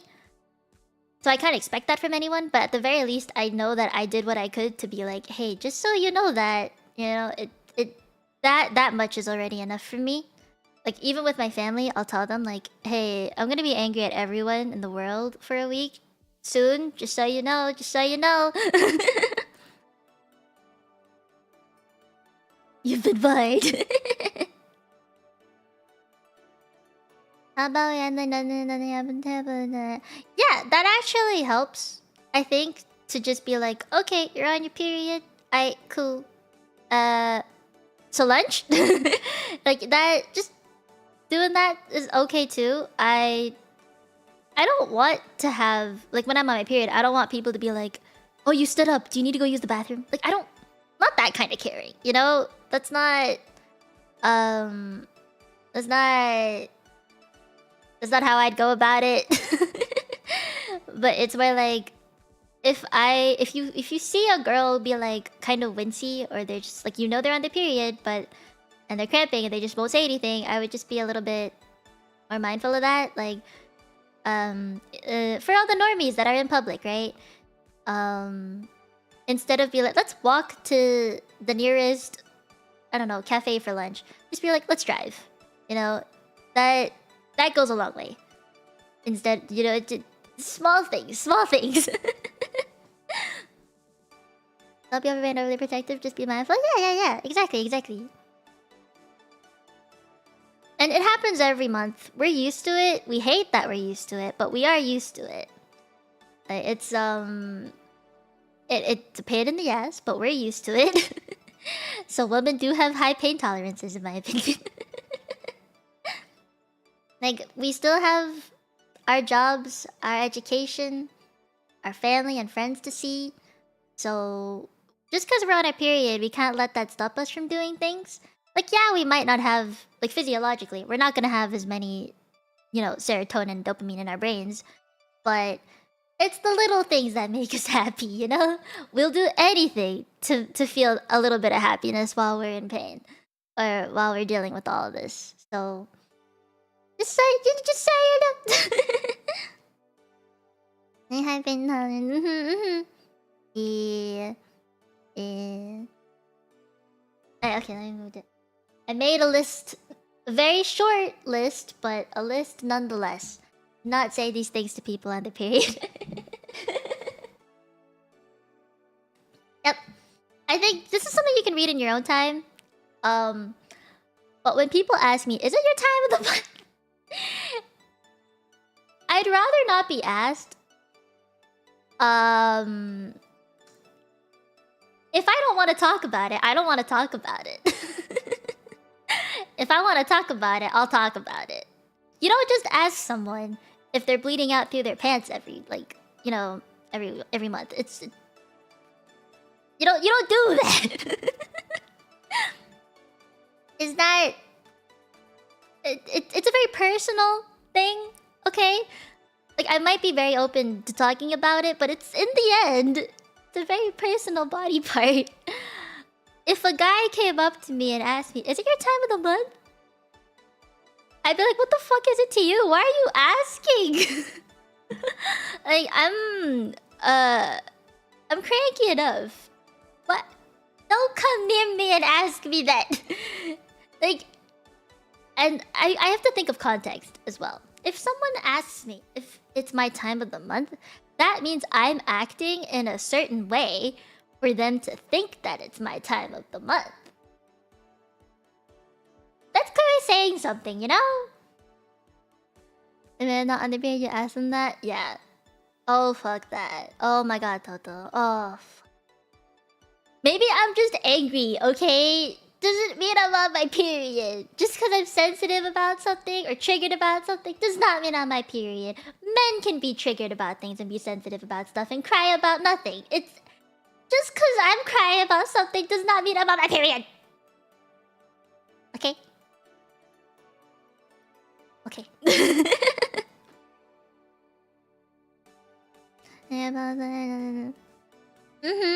Yeah. I like to tell people when I'm on my period. You know, I do tell. But not everyone will tell. But still, you shouldn't ask if someone's bleeding out through their vagina. The heck?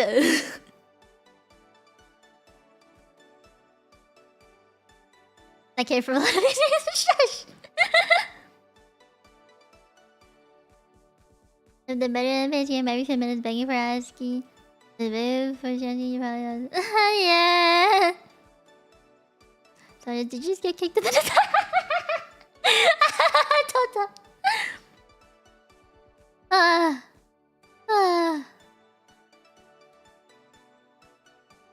Yeah, Inazuma, that's what I would do too. See, but if you want to check in, I would just say, "You doing okay?" You know, I wouldn't want to be asked, "Is it your time of the month?" Because you're insinuating that my hormones are controlling my emotions, and I am feeling a certain way because of my anatomy, and it's controlling how I'm acting. If it was the case, I will say that it is the case. But I think if you just asked anyone in the world, "How are you doing?" If you want to know, like how I'm feeling, that's what you would ask. "How are you feeling?" You're not gonna assume that because I'm angry, "Is it your time of the month?" You know, like it connotations, intentions, they matter. They do. This is just social skills, I think, as well. Asking if you are good, not a "is the river flowing?" Yes, that just that wording alone makes a lot of difference. Yeah. I was going to you want. So yeah, see, that's the nice thing to do. It's just for I say I want to be letting you get some face. Yeah. They just say, okay. That's not true. At least not for me and all the people around me. But I do want to emphasize that if you're asking someone, is it your time of the month? It's it implies that you're assuming a lot of things. That you're assuming your period, like a person is feeling a certain way or acting a certain way because of their period. You never know if it's something else in their life that's going on. And to a woman, you're implying that the anatomy and physiology is what's controlling us, and that's just not a great thing, you know? Like, I'm trying to think of an equivalent. Like, with men, to my knowledge, you guys can get hard just out of nowhere. And if I was just like, oh, are you horny? When really, it's just, you can't control it. It's kind of like that, I think. Like, if I'm trying to compare it, but, you know, it's annoying, right?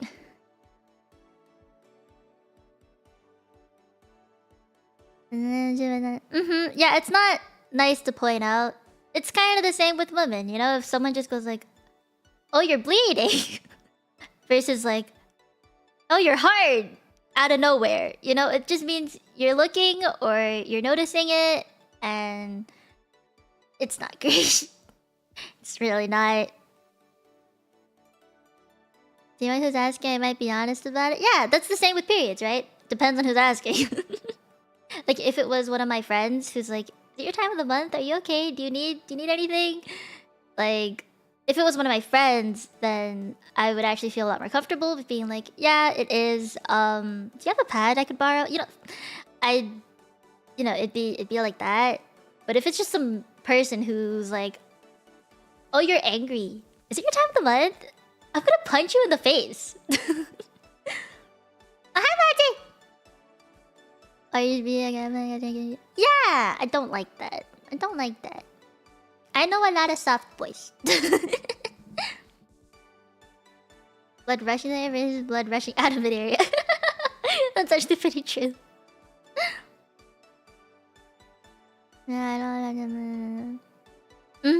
Yeah, yes, Raz, yes. Yes. I just need your body goes, oh, stimulate. Yeah! Yeah! That's fair. But like, that's what I mean. It's just, there's a lot of context and intentions and like assumptions that you need to keep in mind. But to keep it short, when you're asking a woman, if you want to ask a woman, is it their time of the month? Do not do it. Phrase it in a way that sounds like, how you do it? Okay? If we don't want to talk about it, we're not gonna talk about it. If you asked me, if you wanted to ask me, is it your time of the month? And you phrased it as more of a, how are you doing? And I genuinely don't feel great. And I'm okay with being like, no, I'm not feeling good. It's that time of the month. I will say so. If I don't feel great, I'm just gonna tell you, no, I'm not doing so great. I just want to be alone. I will say so. And I would hope that you respect me enough to leave me alone. Yes, Rick, thank you. Also makes sense if they aren't on the period. Yeah, like, just don't directly address it. If that makes any sense. Yeah. Okay, but that's the long form of the short thing I wrote. Okay, and didn't you just have your period? I think this ties in a lot with what I already said. Like, if you're around someone a lot, like if there's a woman in your life that gets periods, you know, and you're aware of it, and you're angry of their shit, you're tired of their shit, you're tired of the bitching that they're doing, they probably feel a lot worse and are tired of the shit that they're doing. So, do not ask this question. Insert how are you doing? And then leave it at that. Do not ask. Do not ask that. But yeah, it's insinuating that you don't want to be around them. Honestly, just buy more ice cream. No, ice cream's not good. Buy more chocolate. Buy more chocolate. Chocolate's okay. All right, just don't buy ice cream. Ice cream makes the cramps worse. Yeah, yeah. Okay, this one I hate. I wrote a lot for this one. You should exercise or go outside. Staying indoors is making you moody. There's a lot to unpack with that one. You good, bro?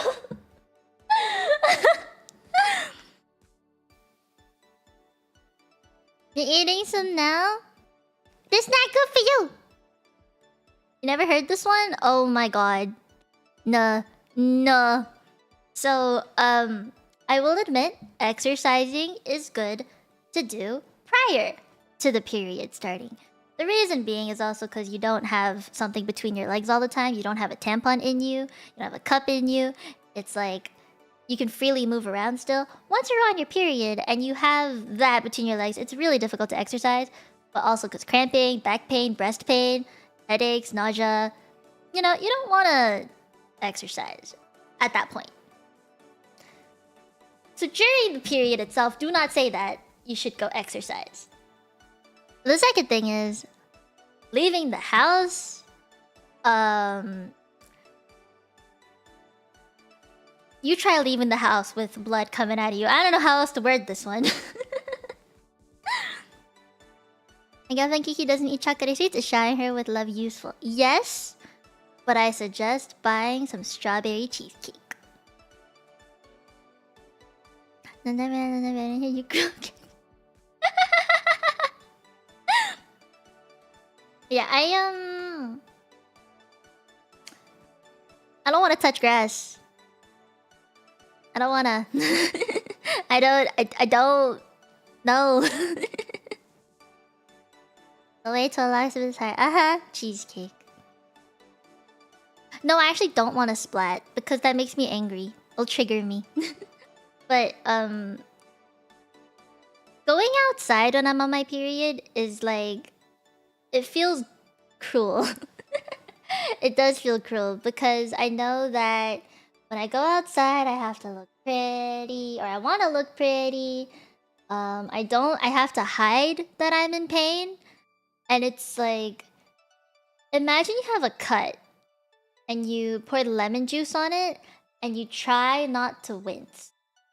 Like that, but scaled up 100. You try and walk normally, talk normally, speak to people in regular conversations. You cannot control when the cramps will hit you. It happens out of nowhere. Like I said, mid-conversation, maybe you're like in a lecture or you're teaching something, you're talking to people. It just comes out of nowhere. Or maybe you're trying to buy something at the mall, you're at the cashier, small talk's happening, you're paying for stuff, and suddenly like, bam, cramp. It's really difficult to hide it. But because we're in the middle of something while we're touching grass, you know, around other people, it's kind of difficult to just be like, oh, fuck, I'm in pain. And then a minute later, you're like, oh yeah, I'm good, hi. It's just awkward. Socially awkward to be like, oh yeah, I'm cramping, give me a second. Right? It's just not great. You know, the thing is when you're suggesting for a person to go outside, that implies doing activities, moving around. You're not sitting down, curled up on a couch with a heat pad, nice food that you want to eat, that you don't have to pay for outside. You could just take it from the kitchen, right? Maybe you're also around a bunch of other people and strangers. Does not feel great to be around strangers. You just don't want to be touched sometimes. Like some women hate being touched while they're on their period. Just even a hug sometimes isn't great. Sometimes they want the cuddles. It's very, again, mood swings, right? So when you're trying to get someone to go outside on the period, It's like telling them to step out into hell.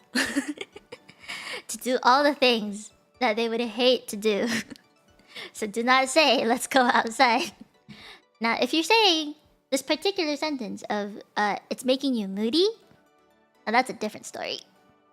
Some people love being outside. That, like, sitting outside but not doing anything, some people love that. You know? Some people love touching grass.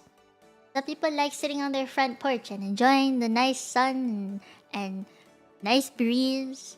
Few bugs here and there, right? Some people like that. It gets them to be less, like, moody, right? But, that's not the case with everyone. And when you're on your period, just cause, like... Okay, maybe you know a girl who's, like, an outdoorsy kind of person. When you're on your period, I have a feeling maybe you don't want to be outside. Like, you just want to stay home. Like, even though they're very much the kind of person who wants to be outside, you might want to stay home. You know?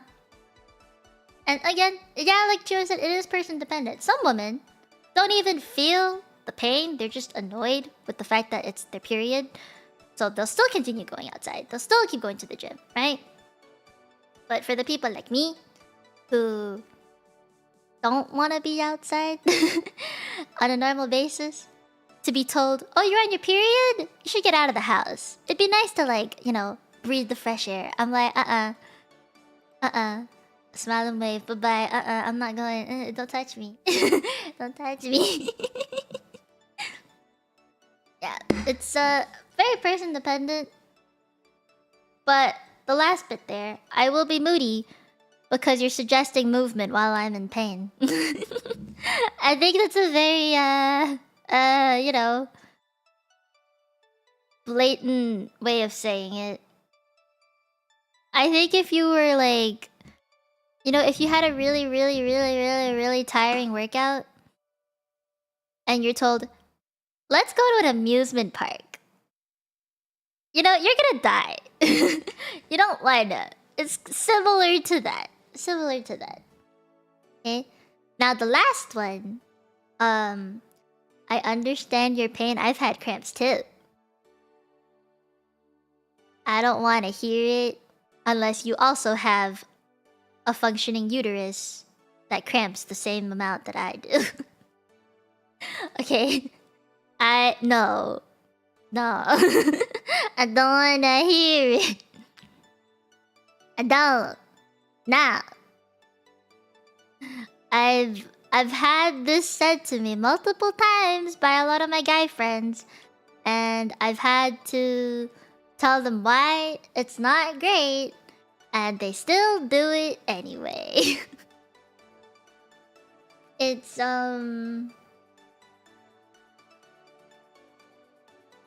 cramps in the uterus is very different from skeletal muscle cramps. I think that's the easiest way to put it. But they're also so consistent over multiple days. The fact that it goes on for multiple days is already like... Like, there has been no cramp that lasted longer than that. Like, if you have it in your leg, it's very different from having it in your stomach. Because, when you have a cramp in your uterus, it's, it spreads to a lot of other areas in your body. Like, you get breast pain, butt pain, back pain, thigh pain. Lots of bloating in your stomach. Some people get nausea, headaches, fatigue, acne. What else? I don't know, it's just a lot of pain. So, no, you do not understand the pain. Okay, Manuel, bye-bye. What's the noteworthy difference between smooth and skeletal muscle? Yeah, what Chatty said. You cannot control smooth muscles. The skeletal muscles, the way that they're made is to be conscious muscles that you can move voluntarily. And the reason why cramps happen in your skeletal muscles is because you probably did something to it that, like, you know, you didn't stretch properly after working out, or you just used it a lot, like you walked a lot for a day, and you didn't massage it or something, that's what causes the cramp. While uterus cramps, when you're on your period, they are caused by prostaglandins. It's a smooth muscle, so the contractions are very different, happen in different directions as well. You also cannot hold on to it. Physically, you cannot reach it and hold on to it and be like, oh my god, please stop. While as a cramp, you can stretch it out in your leg or in your arm, and it fades away much faster. The cramps also last much longer. I can cramp for like 10 minutes straight in my stomach. Yeah, you don't have to understand people's pain. That's true.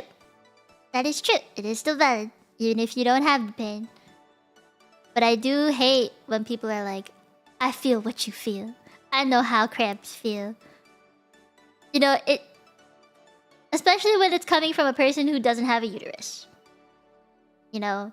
Who doesn't have the monthly cycle. It... Like...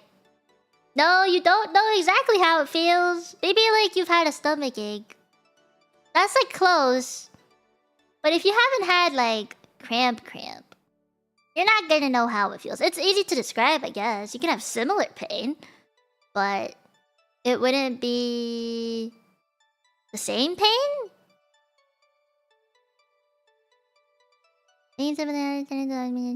Mm-hmm. Yeah. Like, I appreciate when people are like, oh, you're in so much pain. Gamba. You know, that's enough for me. You don't have to tell me, like, you feel empathetic about it. You know? It's a very different thing.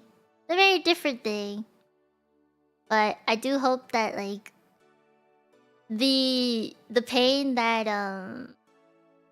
the pain that we experience... The thing is, the pain itself isn't just in the uterus. It's, like, our entire body. It affects our lifestyles.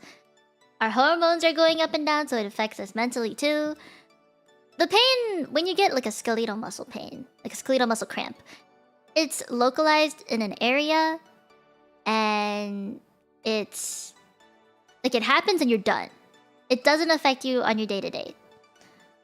It happens once, maybe it'll hurt the next day still, maybe a bit sore, but... Like, it doesn't...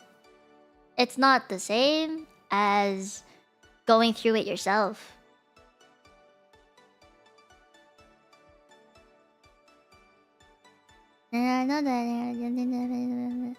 Ah, yeah.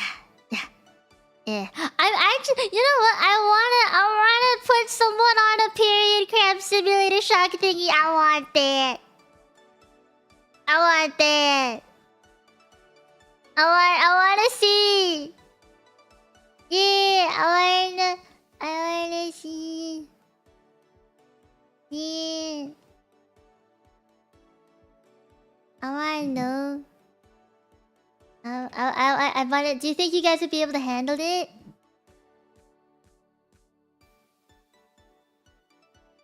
I wanna know if they're accurate too, that's why... Oh wait, Tom, you've done it? Yeah, I've heard about that too.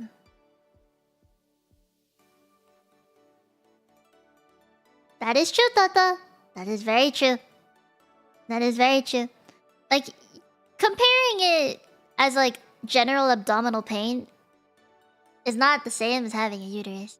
Because, like, I describe it like it's a stomach ache, but you can feel it inside of you too that it hurts.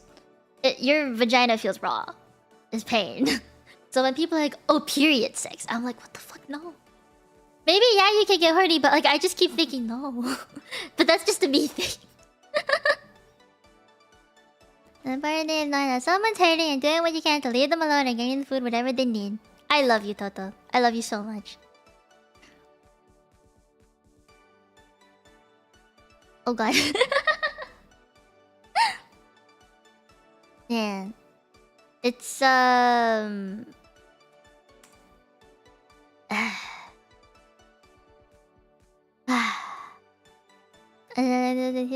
choose words carefully, get everything and have pain relief on hand even when out, and if you need something, get it. Yes! Perfect answer. Yeah, like... you can sympathize and empathize with the pain, but nothing will ever compare to actually going through it. Like, the thing is, it's we think a lot of it as just the one instance. Oh, you're cramping right now. But I think a lot of people forget that it happens every single month. And for some people, it lasts a really long time. For me, within a month, I cramp 2 weeks in a month. I only have 2 weeks of freedom before I'm like, ah, shit, it's happening again. Like, there's, everyone has different levels of pain. And the fact that it happens so frequently throughout our lives is really difficult to handle. So when you're like, oh, I experienced a pain that's similar to it because of this reason. No, you haven't, because that was a one instance thing. Like, maybe you can have a stomach ache, but that's not a consistent thing. The fact that it happens every single month for a long ass time, just throughout your entire life, you know, is very different. Yeah. Like, the pain is pain. You can sympathize with that one instance. But there's a lot of other things that come with periods than just pain. I mean, Raz, maybe. Maybe. A lot of women vomit on their period because you feel nauseous. That is a thing. Although I'm kind of glad now that there's a lot of medications out there that help with the pain. I'm the kind of person that's just like, nope, I'm gonna bear with it because I don't like swallowing pills. I'm good at swallowing pills, but I don't like... I don't like... So, I kind of just, bear with it. Yeah. Oh, hell yeah, of course there's pains that are stronger than periods. Like, it's... Periods are monthly, and... You know, they vary from person to person. In the end, right? Not everyone will have the same amount of pain as the next woman that you see. So, it's kind of hard to, like, say. But, I mean, in the study that I read up about, the severest pain is equivalent to that of a heart attack. But the thing is, it happens every month. I think the problem is that it happens every month. For a lot of people that experience pain similar to it, it probably only happens once or twice. It is pain. Regardless, it's still pain. Pain is pain. It's monthly pain. We're gonna have to go through the pain. And I just hope that mentally, you guys will now be more prepared to be like, okay, this is how a woman's feeling. I'm not gonna ask her, is it your time of the month? You should go outside. You know, it's that's all I want you guys to take away from this, is just be mindful of someone. Like, I don't want to tell you, yeah, like, it's not reasonable for all the men in the world to like, I don't know what this word is in English. Oh, okay, is like alter the way that you are just because a woman around you is on their period. So, like, that's not realistic. I think realistically, just being more mindful is enough. I don't want the world to revolve around me just because I'm on my period or anything. Oh no! Oh no! Wait, it wasn't as bad as crabs. What the heck? I hope your friend's okay though. Oh boy. Oh boy. That's pain. I didn't realize that cramps could be compared to ovarian cyst bursting. What the heck? You're welcome, Aidan. You're welcome. Cramps were more painful to her than that? Yeah. Okay, wait. Let me... While I'm streaming. This is, for all my streamer friends out there like Cozy. But also, I just want to explain a little bit about how I actually stream when it's that time of the month, because I do. Because I do. Uh, Streaming is my full-time job. I cannot take a week off just because I am on my period. So this is how I focus. So I do endure it.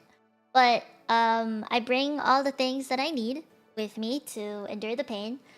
So I'll bring my heat pad, I'll have like hot chocolate, I'll have a lot of snacks on my desk, and you know, I might just like sweat the entire time, but it's okay because I set myself up for that and I'm a working woman, all right?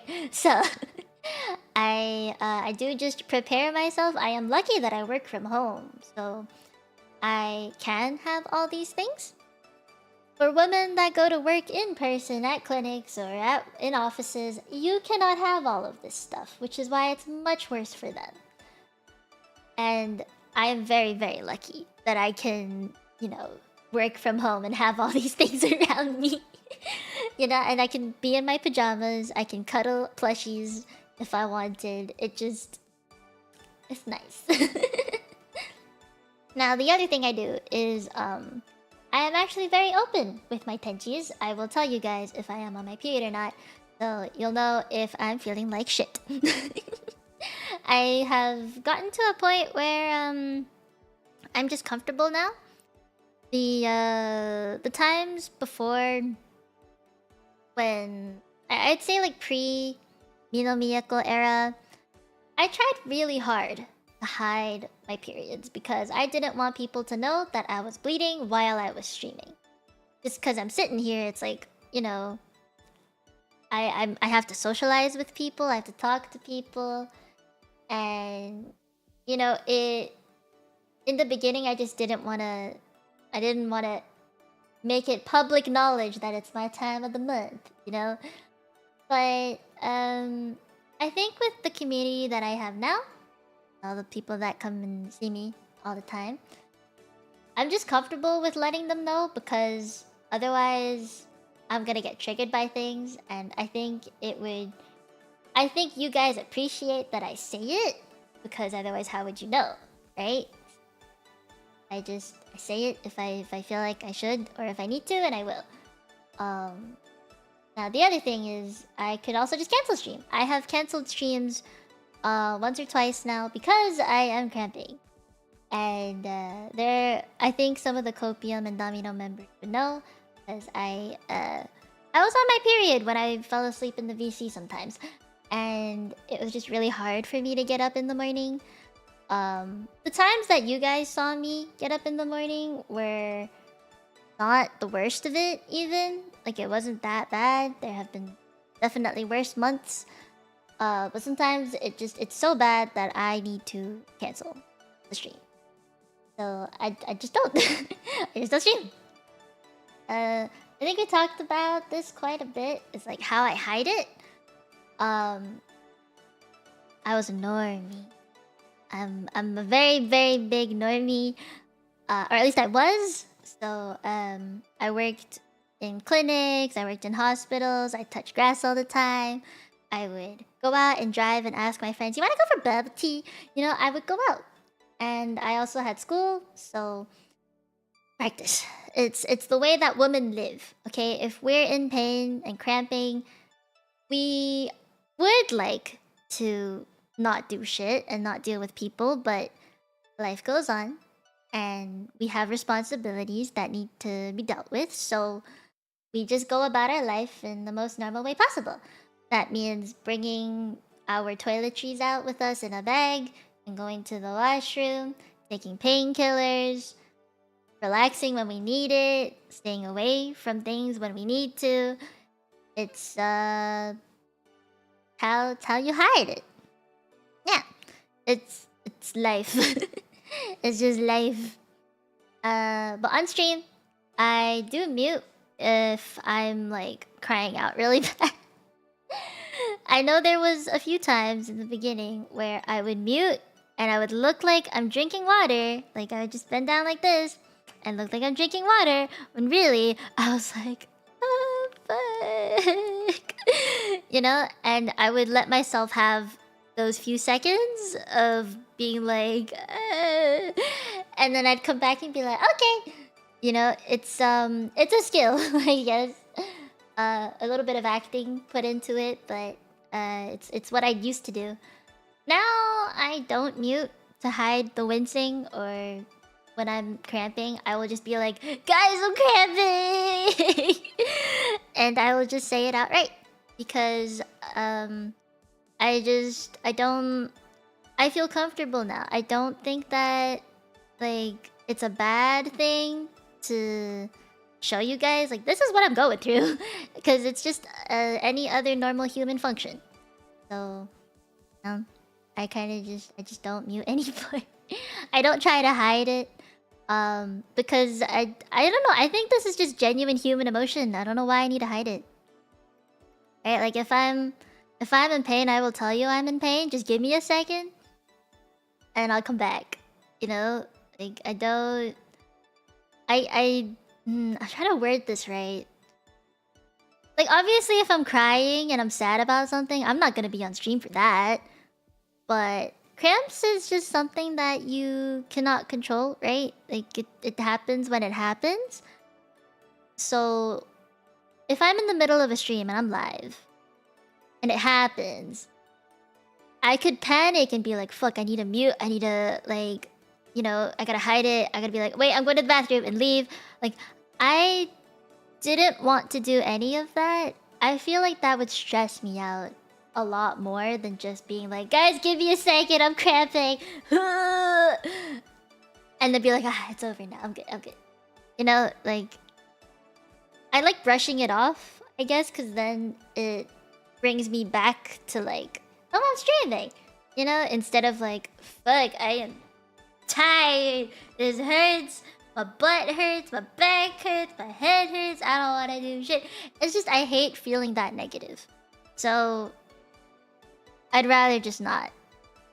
I do know how it feels to want to hide it though. Like, not everyone as a streamer is comfortable with telling their community that they're bleeding out through their vajayjay, so I get it. But I guess the only other way to hide it would be to mute or come up with an excuse. Like, I gotta pee, be right back. In the background. That's how I see it. The other thing is pain meds. Advil, Tylenol, muscle relaxants, Midol. There's a bunch of stuff you could take. Yeah. Okay. How do you not get triggered by chat? See, this one's a toughie. I'm lucky. You Tenchis are very mindful of me all the time, and you guys respect that I might not be feeling up to joking about certain things or talking about things. So, you know, I'm glad that I tell you guys about it, because then you don't trigger me as much, but there will be people who aren't there to hear that, right? Some people come in the middle of the stream and they'll say something that triggers me. At that point, I would just selectively read chats. Say you are someone who I know was there when I told you that I had my cramps. Like, if I see familiar names, or if I see people in Discord come into the stream, I'm like, oh yeah, you know what I'm going through, because I talk a lot in Discord, right? So, at that point, I would only read chats from certain people. And if it's a new person who's just saying hi, I'll say hi. But if I see something, if I just see the beginning of a sentence that I'm like, oh shit, I do not want to read this, I'll look away. I just don't read it. Yeah. Emotions and need to hide it. Yeah. It's a lot less stressful. I wonder how the Hololive streamers feel too. It's a very human thing. It's kind of hard to hide it. Like, you can hide it, it's just make sure mods are around. Yeah, like Panda and Starlight, Chiro, you know, Chowdy. Like all you guys being around does help me a ton, because I know that you guys will delete any messages that are not appropriate or if it's a joke that went the wrong way. Oh, Killian, you're still here. Hi. You know, like you guys will be there for that, and that alone already just gives me a sense of comfort that I don't have to worry about, you know, people saying things that I will probably take the wrong way. Hi, Evangeline. Thank you for being a Mealy. Thank you. Oh, thank you, Toto. So many mods. Yeah, there's a reason why I have so many. It's like I mod my friends, but also it's a sense of safety.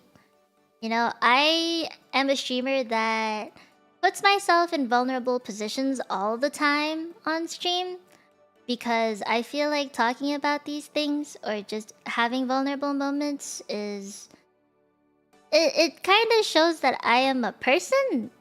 I'm not just an anime girl on the internet. I am a person with feelings. I may be, you know, entertaining and stuff, or you know, like talking funny, dumb sometimes, but having those moments makes me feel a little more vulnerable and more connected to people, which is what I really wanted to do as a streamer. So, I need the mods there to protect my vulnerability. I think I'm realizing if I look after you like a little sister. You do. I do feel that from you, Toto. I really do. Yeah. I see you like an onechan. Yeah, you're like a gaje. Yeah. What did you get? Yeah. As a newbie, it can be kind of intimidating when the chats are blue. Yeah, I know it can be. I know. But it helps. It helps me. If I would dodge me, anyway, the mod strike me. May the mod strike you. Thank you, Panda. Mwah. Babe. Yeah, I just I put myself in so many vulnerable conversations that I feel like having more mods just makes me feel a little less scared to talk about it, you know? Yeah, having the mods around is very helpful. Okay, now the last one is I'll just ignore my chat if they ever talk about things that I know that I'm not gonna like. So if I'm playing a game and I see a lot of backseating, I'm just not gonna look. I'm not gonna look. Nuh-uh. No thank you. Bye-bye. I just don't look. That's the safest way. Like, I can keep talking and I can keep playing. You guys can keep going. But I will not look. That's only for a period of time. Not all the time. Just sometimes. So, that much alone is... It helps a lot. Yeah. Yeah.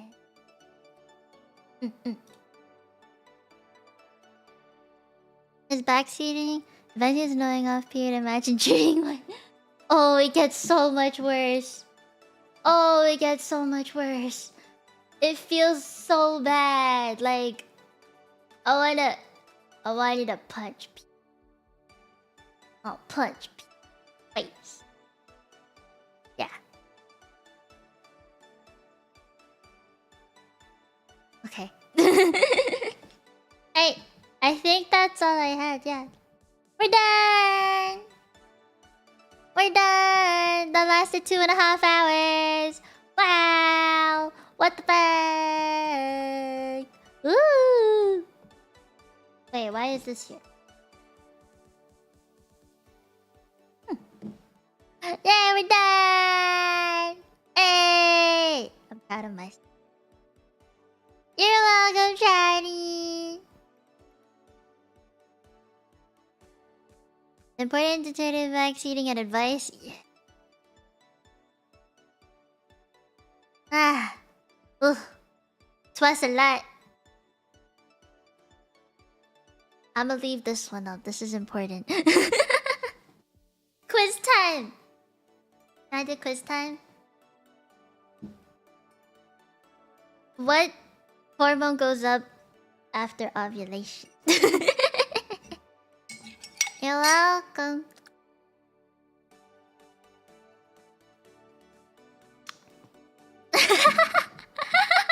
I can come up with questions really quick. You know the effect of it. 2-hour fun to catch up on no starlight. Oh no. Spider acid, no! After ovulation, progesterone's the one that goes up. Hiya!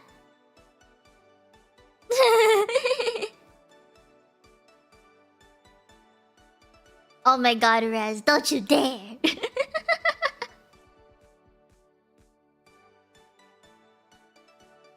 How you doing? How you doing? How you... No, I'm not doing it. I'm not doing it. Never mind. I'm glad some of you got it. I'm proud. I'm proud. Okay. Okay, I got one. How do I word it? Hold on.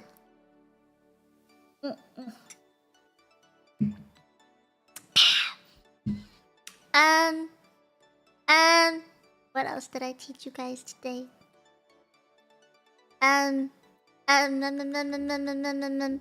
What's the fancy word for period?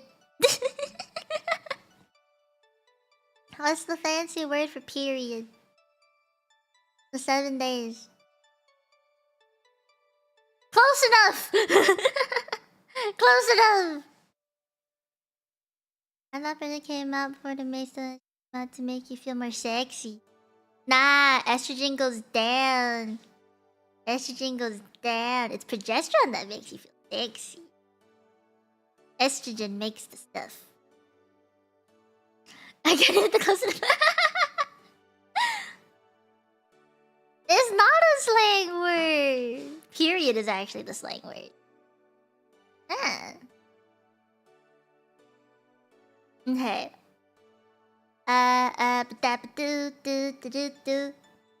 Trying to think of something. Num. What's the name of the not hormone? What's the name of the lipid that causes cramps? That's the biggest one. I want you guys to remember. It's a big word.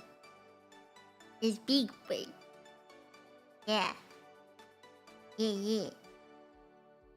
That's big word. It's the important word.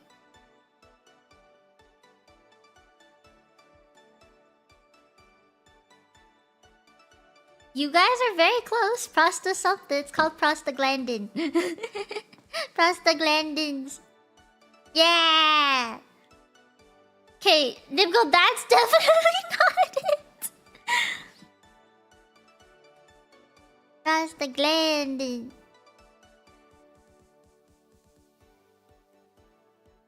What's the big word for period cramp pain? You guys remember it? It's the big word. It starts with a D. Yeah, starts with a D. Yeah, Rek, you paid attention. Did you type? Rek paid attention. Yeah, dysmenorrhea. Yeah.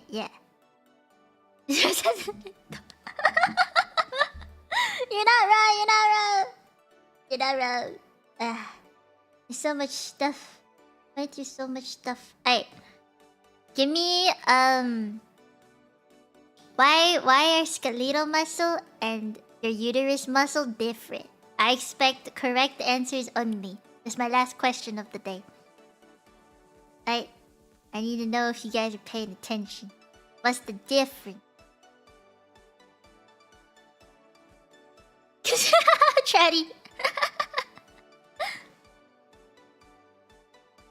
You cannot control pulses. That is true. Involuntary versus voluntary. Oh no, this is pharmacy. Oh no. Yes, Nazi, yes. Ryan, not exactly, but kinda.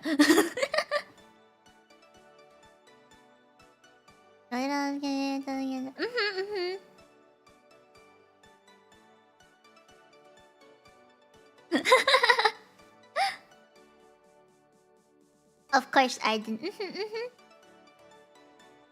Yes, Shannon. Yes, yes. Chat's smart. I'm proud of you. I'm proud of you. The answers could have been any of these, really. It could have been any of these and it would have been right. You could have just looked at it. Yeah.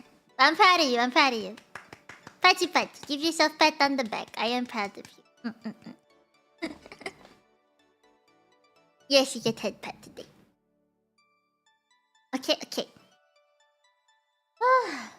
That was a lot. Do you guys feel any smarter now? You guys feel smart? This was all an open book thing. Yes, everything that I asked so far has been here. Like, which hormone goes up after ovulation? It's right here. It's right here. Yeah. After ovulation, progesterone goes up. Yeah. Alright, I'll ask you one. I'll ask you one more. It's just one word, okay? Okay, one word. One word. What's the word for the layer of skin that the egg is supposed to implant on when we get pregnant, but shed it when we're on our period? What's that called? What's that called?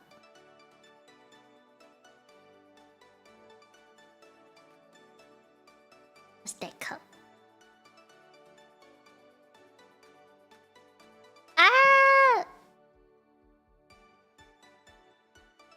I mean, not wrong, but I wouldn't call it the wall, cause that makes it sound like the entire uterus is gonna fall out.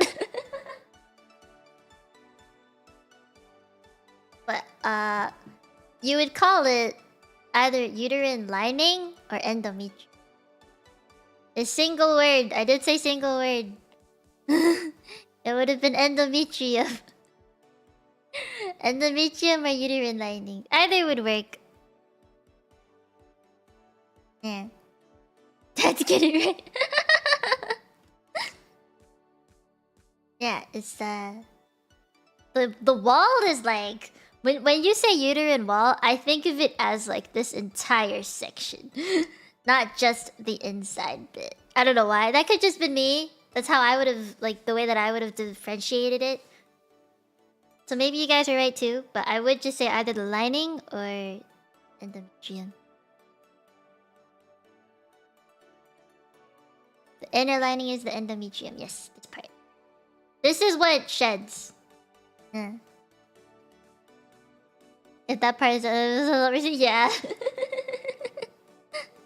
Again, just a technicality, but being specific does help, I think, when you're trying to explain something to someone. So, yeah. Okay. Alright, can I ask an easy one? Last one, last one. Name something from the symptom relief section. Anything from the symptom relief section. Anything from the symptom relief for cramps. Anything.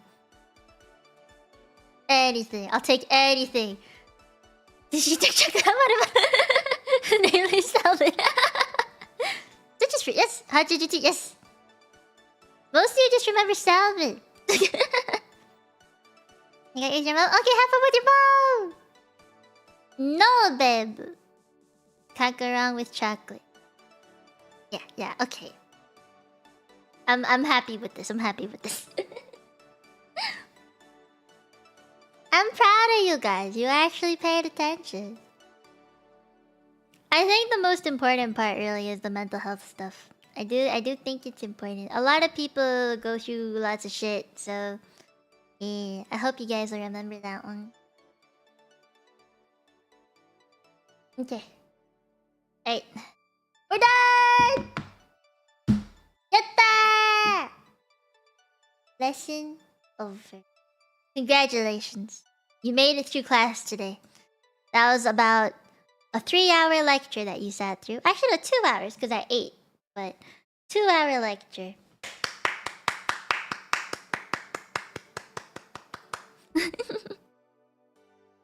No, Nimgal, no. But I remember this. You passed the JJ class. You made it through. When's finals? At the end of the year. You did a good job. I knew it. I know you told me, but I was still worried anyway. Okay, I was scared. You want me to draw you a certificate? I have an idea, but gonna have to be at the end of the year. Okay. That was great. Well done and very important. Thank you. Okay, let me move over.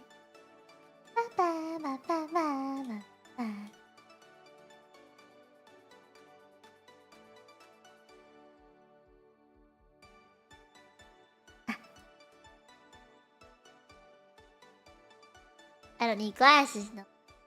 My face looks empty. It looks empty.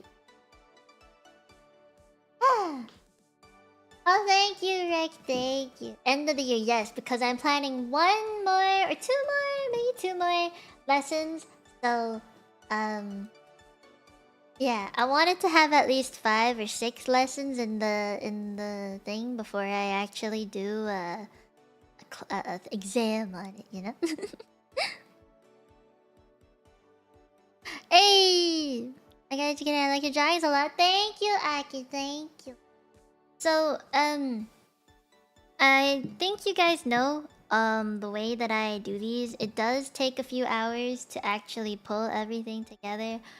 What I do to, get through these and make these, PDF files for you guys is I go through my own lecture notes from when I was in uni and learning about this stuff.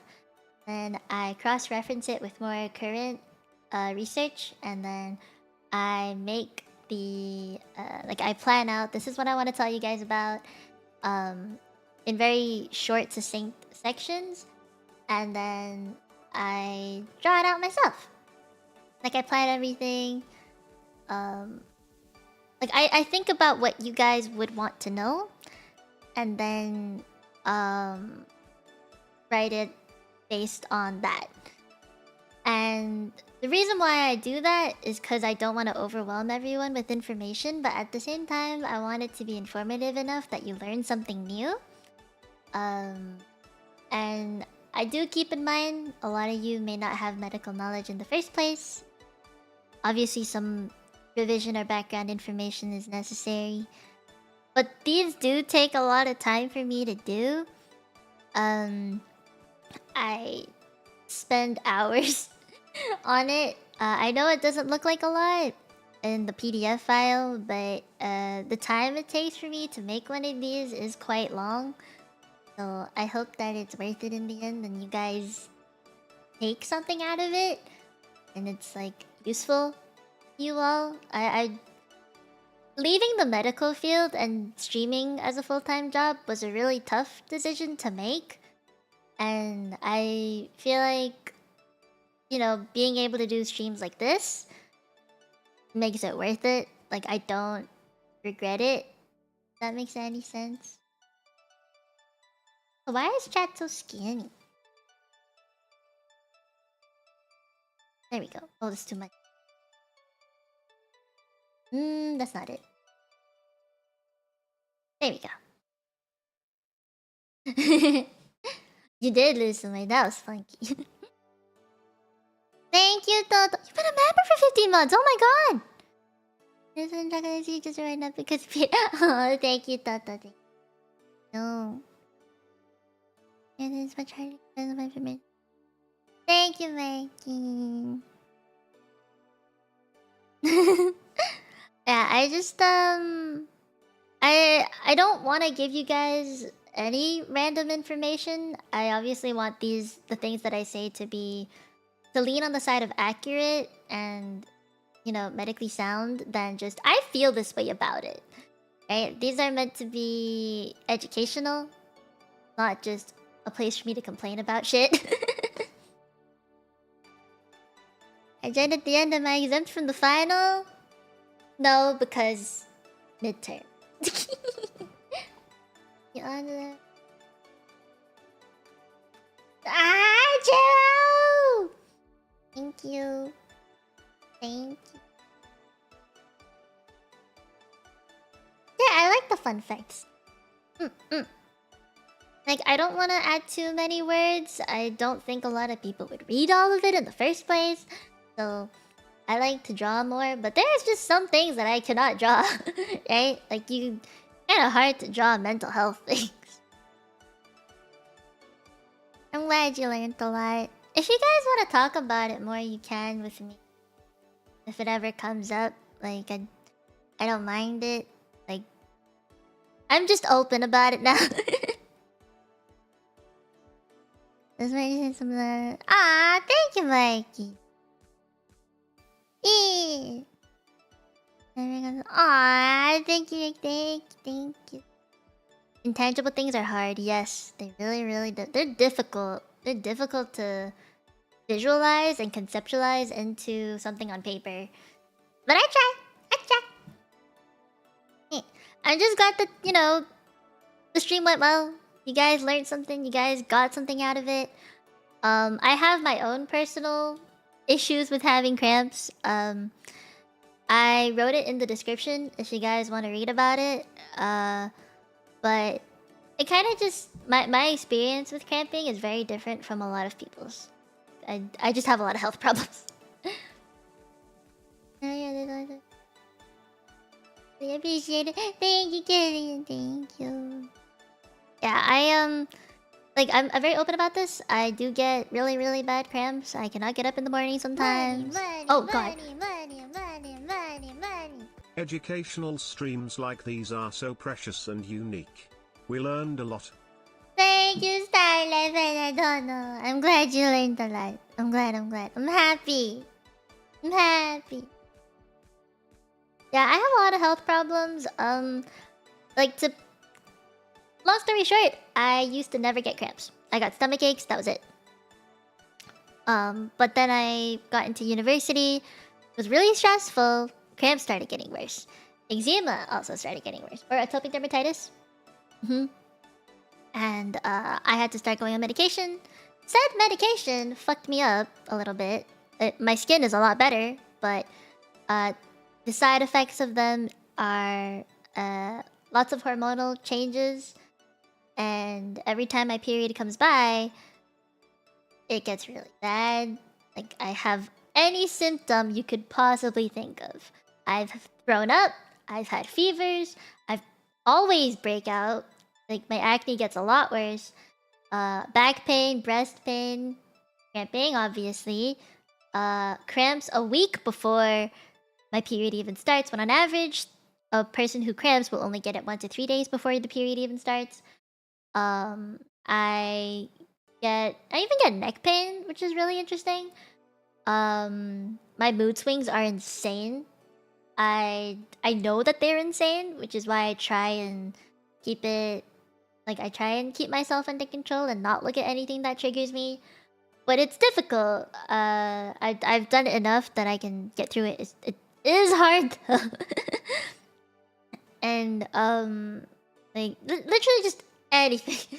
Any bad symptom you can think of, I've definitely had. You massage the painful area like the belly? Back massages, yes. Leg massages, yes. Do not touch my stomach, only I can. Let me think. Shoulder rubs, ooh, those are really nice. Yeah. Oh yeah. Even head massages, oh, those are nice too. You turn into a cat. Yeah. Yeah. But the thing is, I only stuff like you know, I don't. I'm the only one that I know who has experienced this many symptoms. I don't have any friends who experience this bad of a symptom, like these bad symptoms. So, like I don't mean I get these all at the same time, but I have definitely experienced it myself at some point. And people say, "Oh yeah, as you get older, they don't like they get a lot less painful." Money. Your self-awareness is a strength worthy of recognition. Thank you, Akira. Thank you. Thank you. I try. You know, I'll just say I try. I'm glad that it's worthy of recognition. Massage sushi no Splatoon. Yes. I hate that now that my periods are much worse than they used to be. I have a lot more to deal with.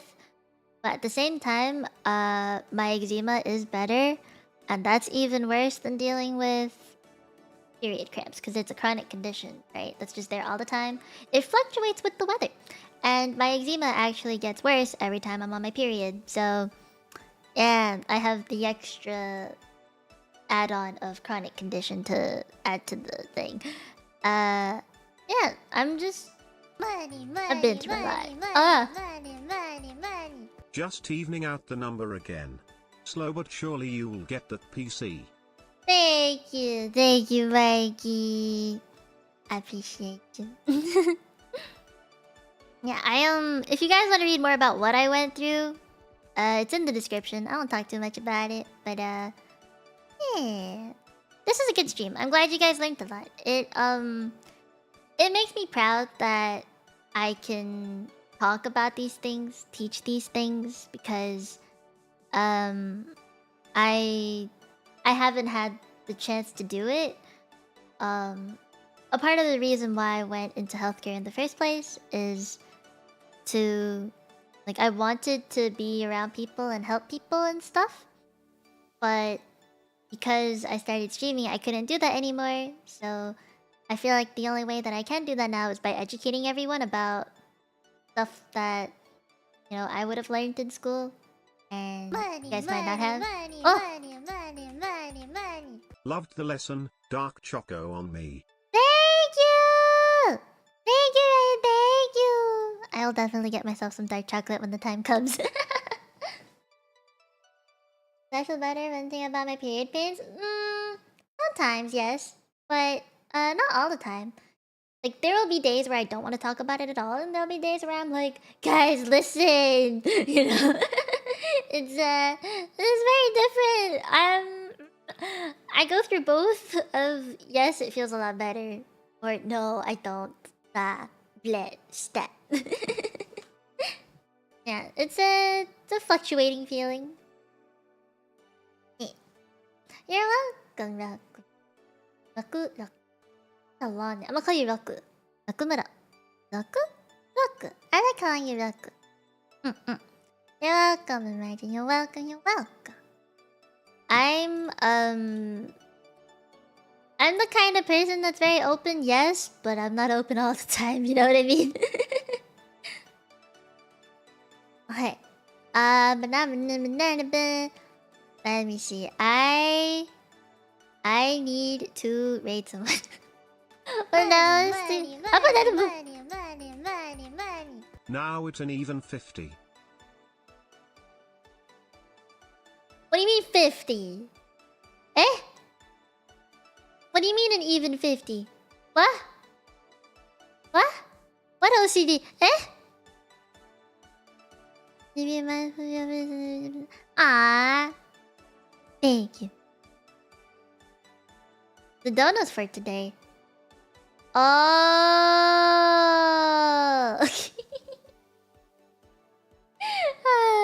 thank you, Killian. Thank you. Okay, I will raid. Who can I raid? Is anyone streaming right now? You guys are basically paying for the time that I spent streaming and the time that I spent making all of this stuff. Writing the things for you guys.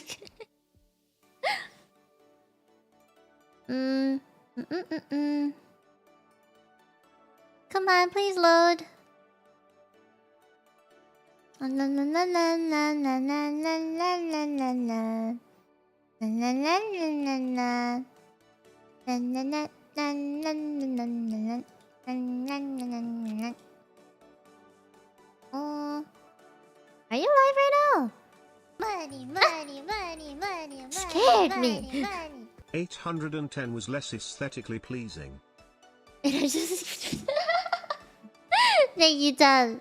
Thank you. Thank you.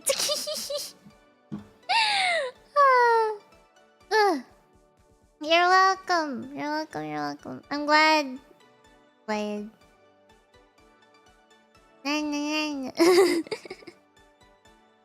I feel proud that I work on this stuff for you guys. It makes me happy. How did I put this? Like, what's the word? I feel fulfilled. Yeah. Yeah. It makes me happy when you guys say that, oh, I learned something. Or I didn't know that, now I know it now because of you. You know, that makes me happy. Why are you guys talking about the 5? It's just a number. It's just a number.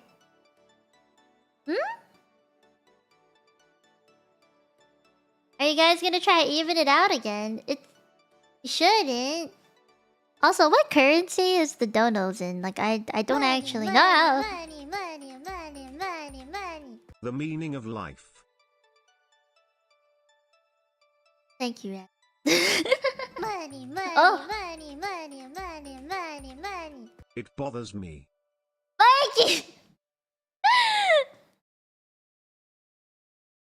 Mikey! You shouldn't dono just because it bothers you. Hiya! It is still a 5 though. 865. It's not even 876. You know, it's not even a chronological. Money, Oh money, god. money, money, money, money, money. Evening it out again 870. bothers Okay. me a lot. It bugs me. Okay. Okay. Okay. Now it needs 6. No, it's fine. It's fine, you guys. It's fine. This is fine. You're good. It's okay. God damn it. Ah. You guys are funky. You guys are funky. It is fine. It's a 0. I'll take the 0. It's fine. Money, money, money, money, money, money, money. Damn it all. Killian, are you trying to make it worse? Money, Oh. money, money, money, money, money, money. There we go. Are you done now? Are you done now? Money, money, money, money, money, money, money. Tongue. What's the .33?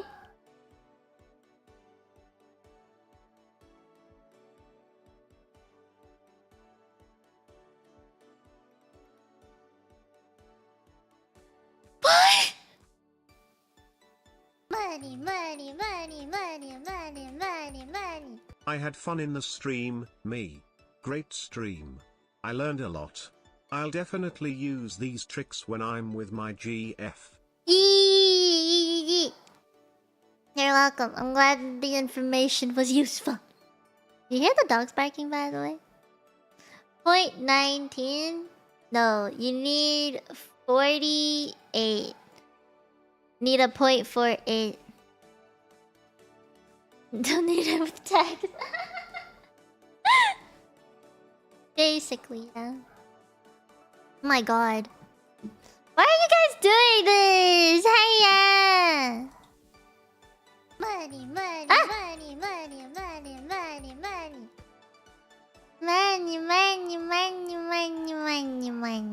Nani? Ay. What? Thank you. Thank you for evening it out. 45% there. 900, let's go. Oh, that makes me... Yeah, okay. Okay, yeah. We're good. It's staying. It's not moving. It's not budging. We're good. But thank you, Tom. Thanks, Tom. Love you, Tom. Mwah. To all you guys who also donated. You know. Thank you. Thanks, Mikey. Love you, Mikey. Wow. Now add reverb on that.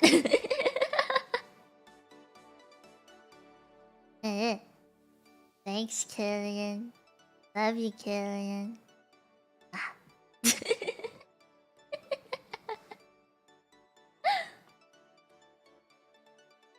Does that help? What do you mean tempting? Do donations while off stream count? Yes. Yes. Thanks, Churro. Love you, Churro. Wow.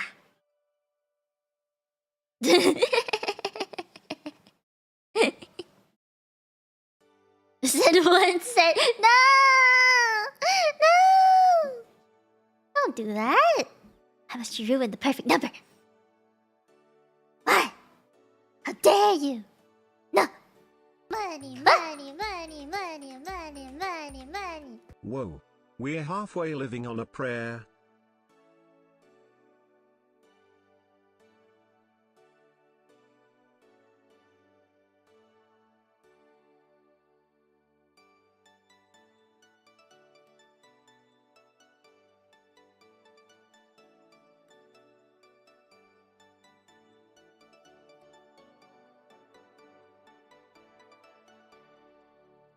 Thank you, Rez.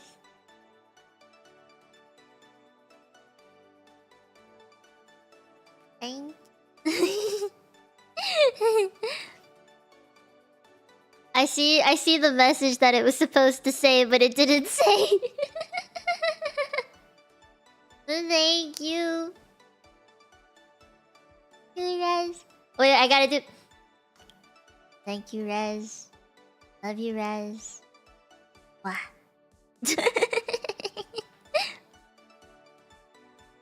Stream Element's not cultured enough. Yeah, unfortunate. But it's okay. It's okay. Thank you for the donuts. Appreciate it a lot. Thank you. Thank you. Awesome! Welcome back, hello! Yeah, I'm having a good day. I'm glad that you guys learned a lot. You guys paid attention to the stuff that I wrote. You guys are gonna remember the stuff that I said. You know, it just it makes me feel like my work was not in vain. That it was worth it.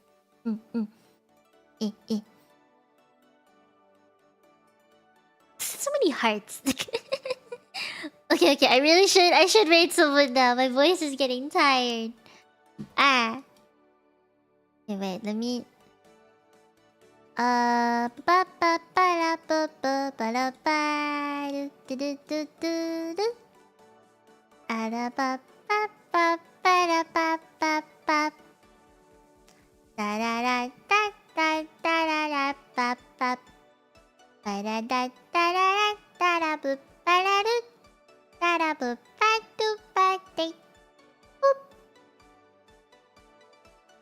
Yeah, I'm back to the gremlin now. Okay, let's go to Serena Michael. She's one of the V4 Mirai girls. She's celebrating 10k subscribers. Yeah, so I wanted to congratulate her. So we're gonna go over there, okay? She's doing a hand grab stream. That's interesting. All right, cool. Let's go over there and congratulate her for 10k. Remember, me, I made. Remember, do not ask women if they're on their period or not just because they're angry about something. And we all hate prostaglandins. Alright, cool. Alright.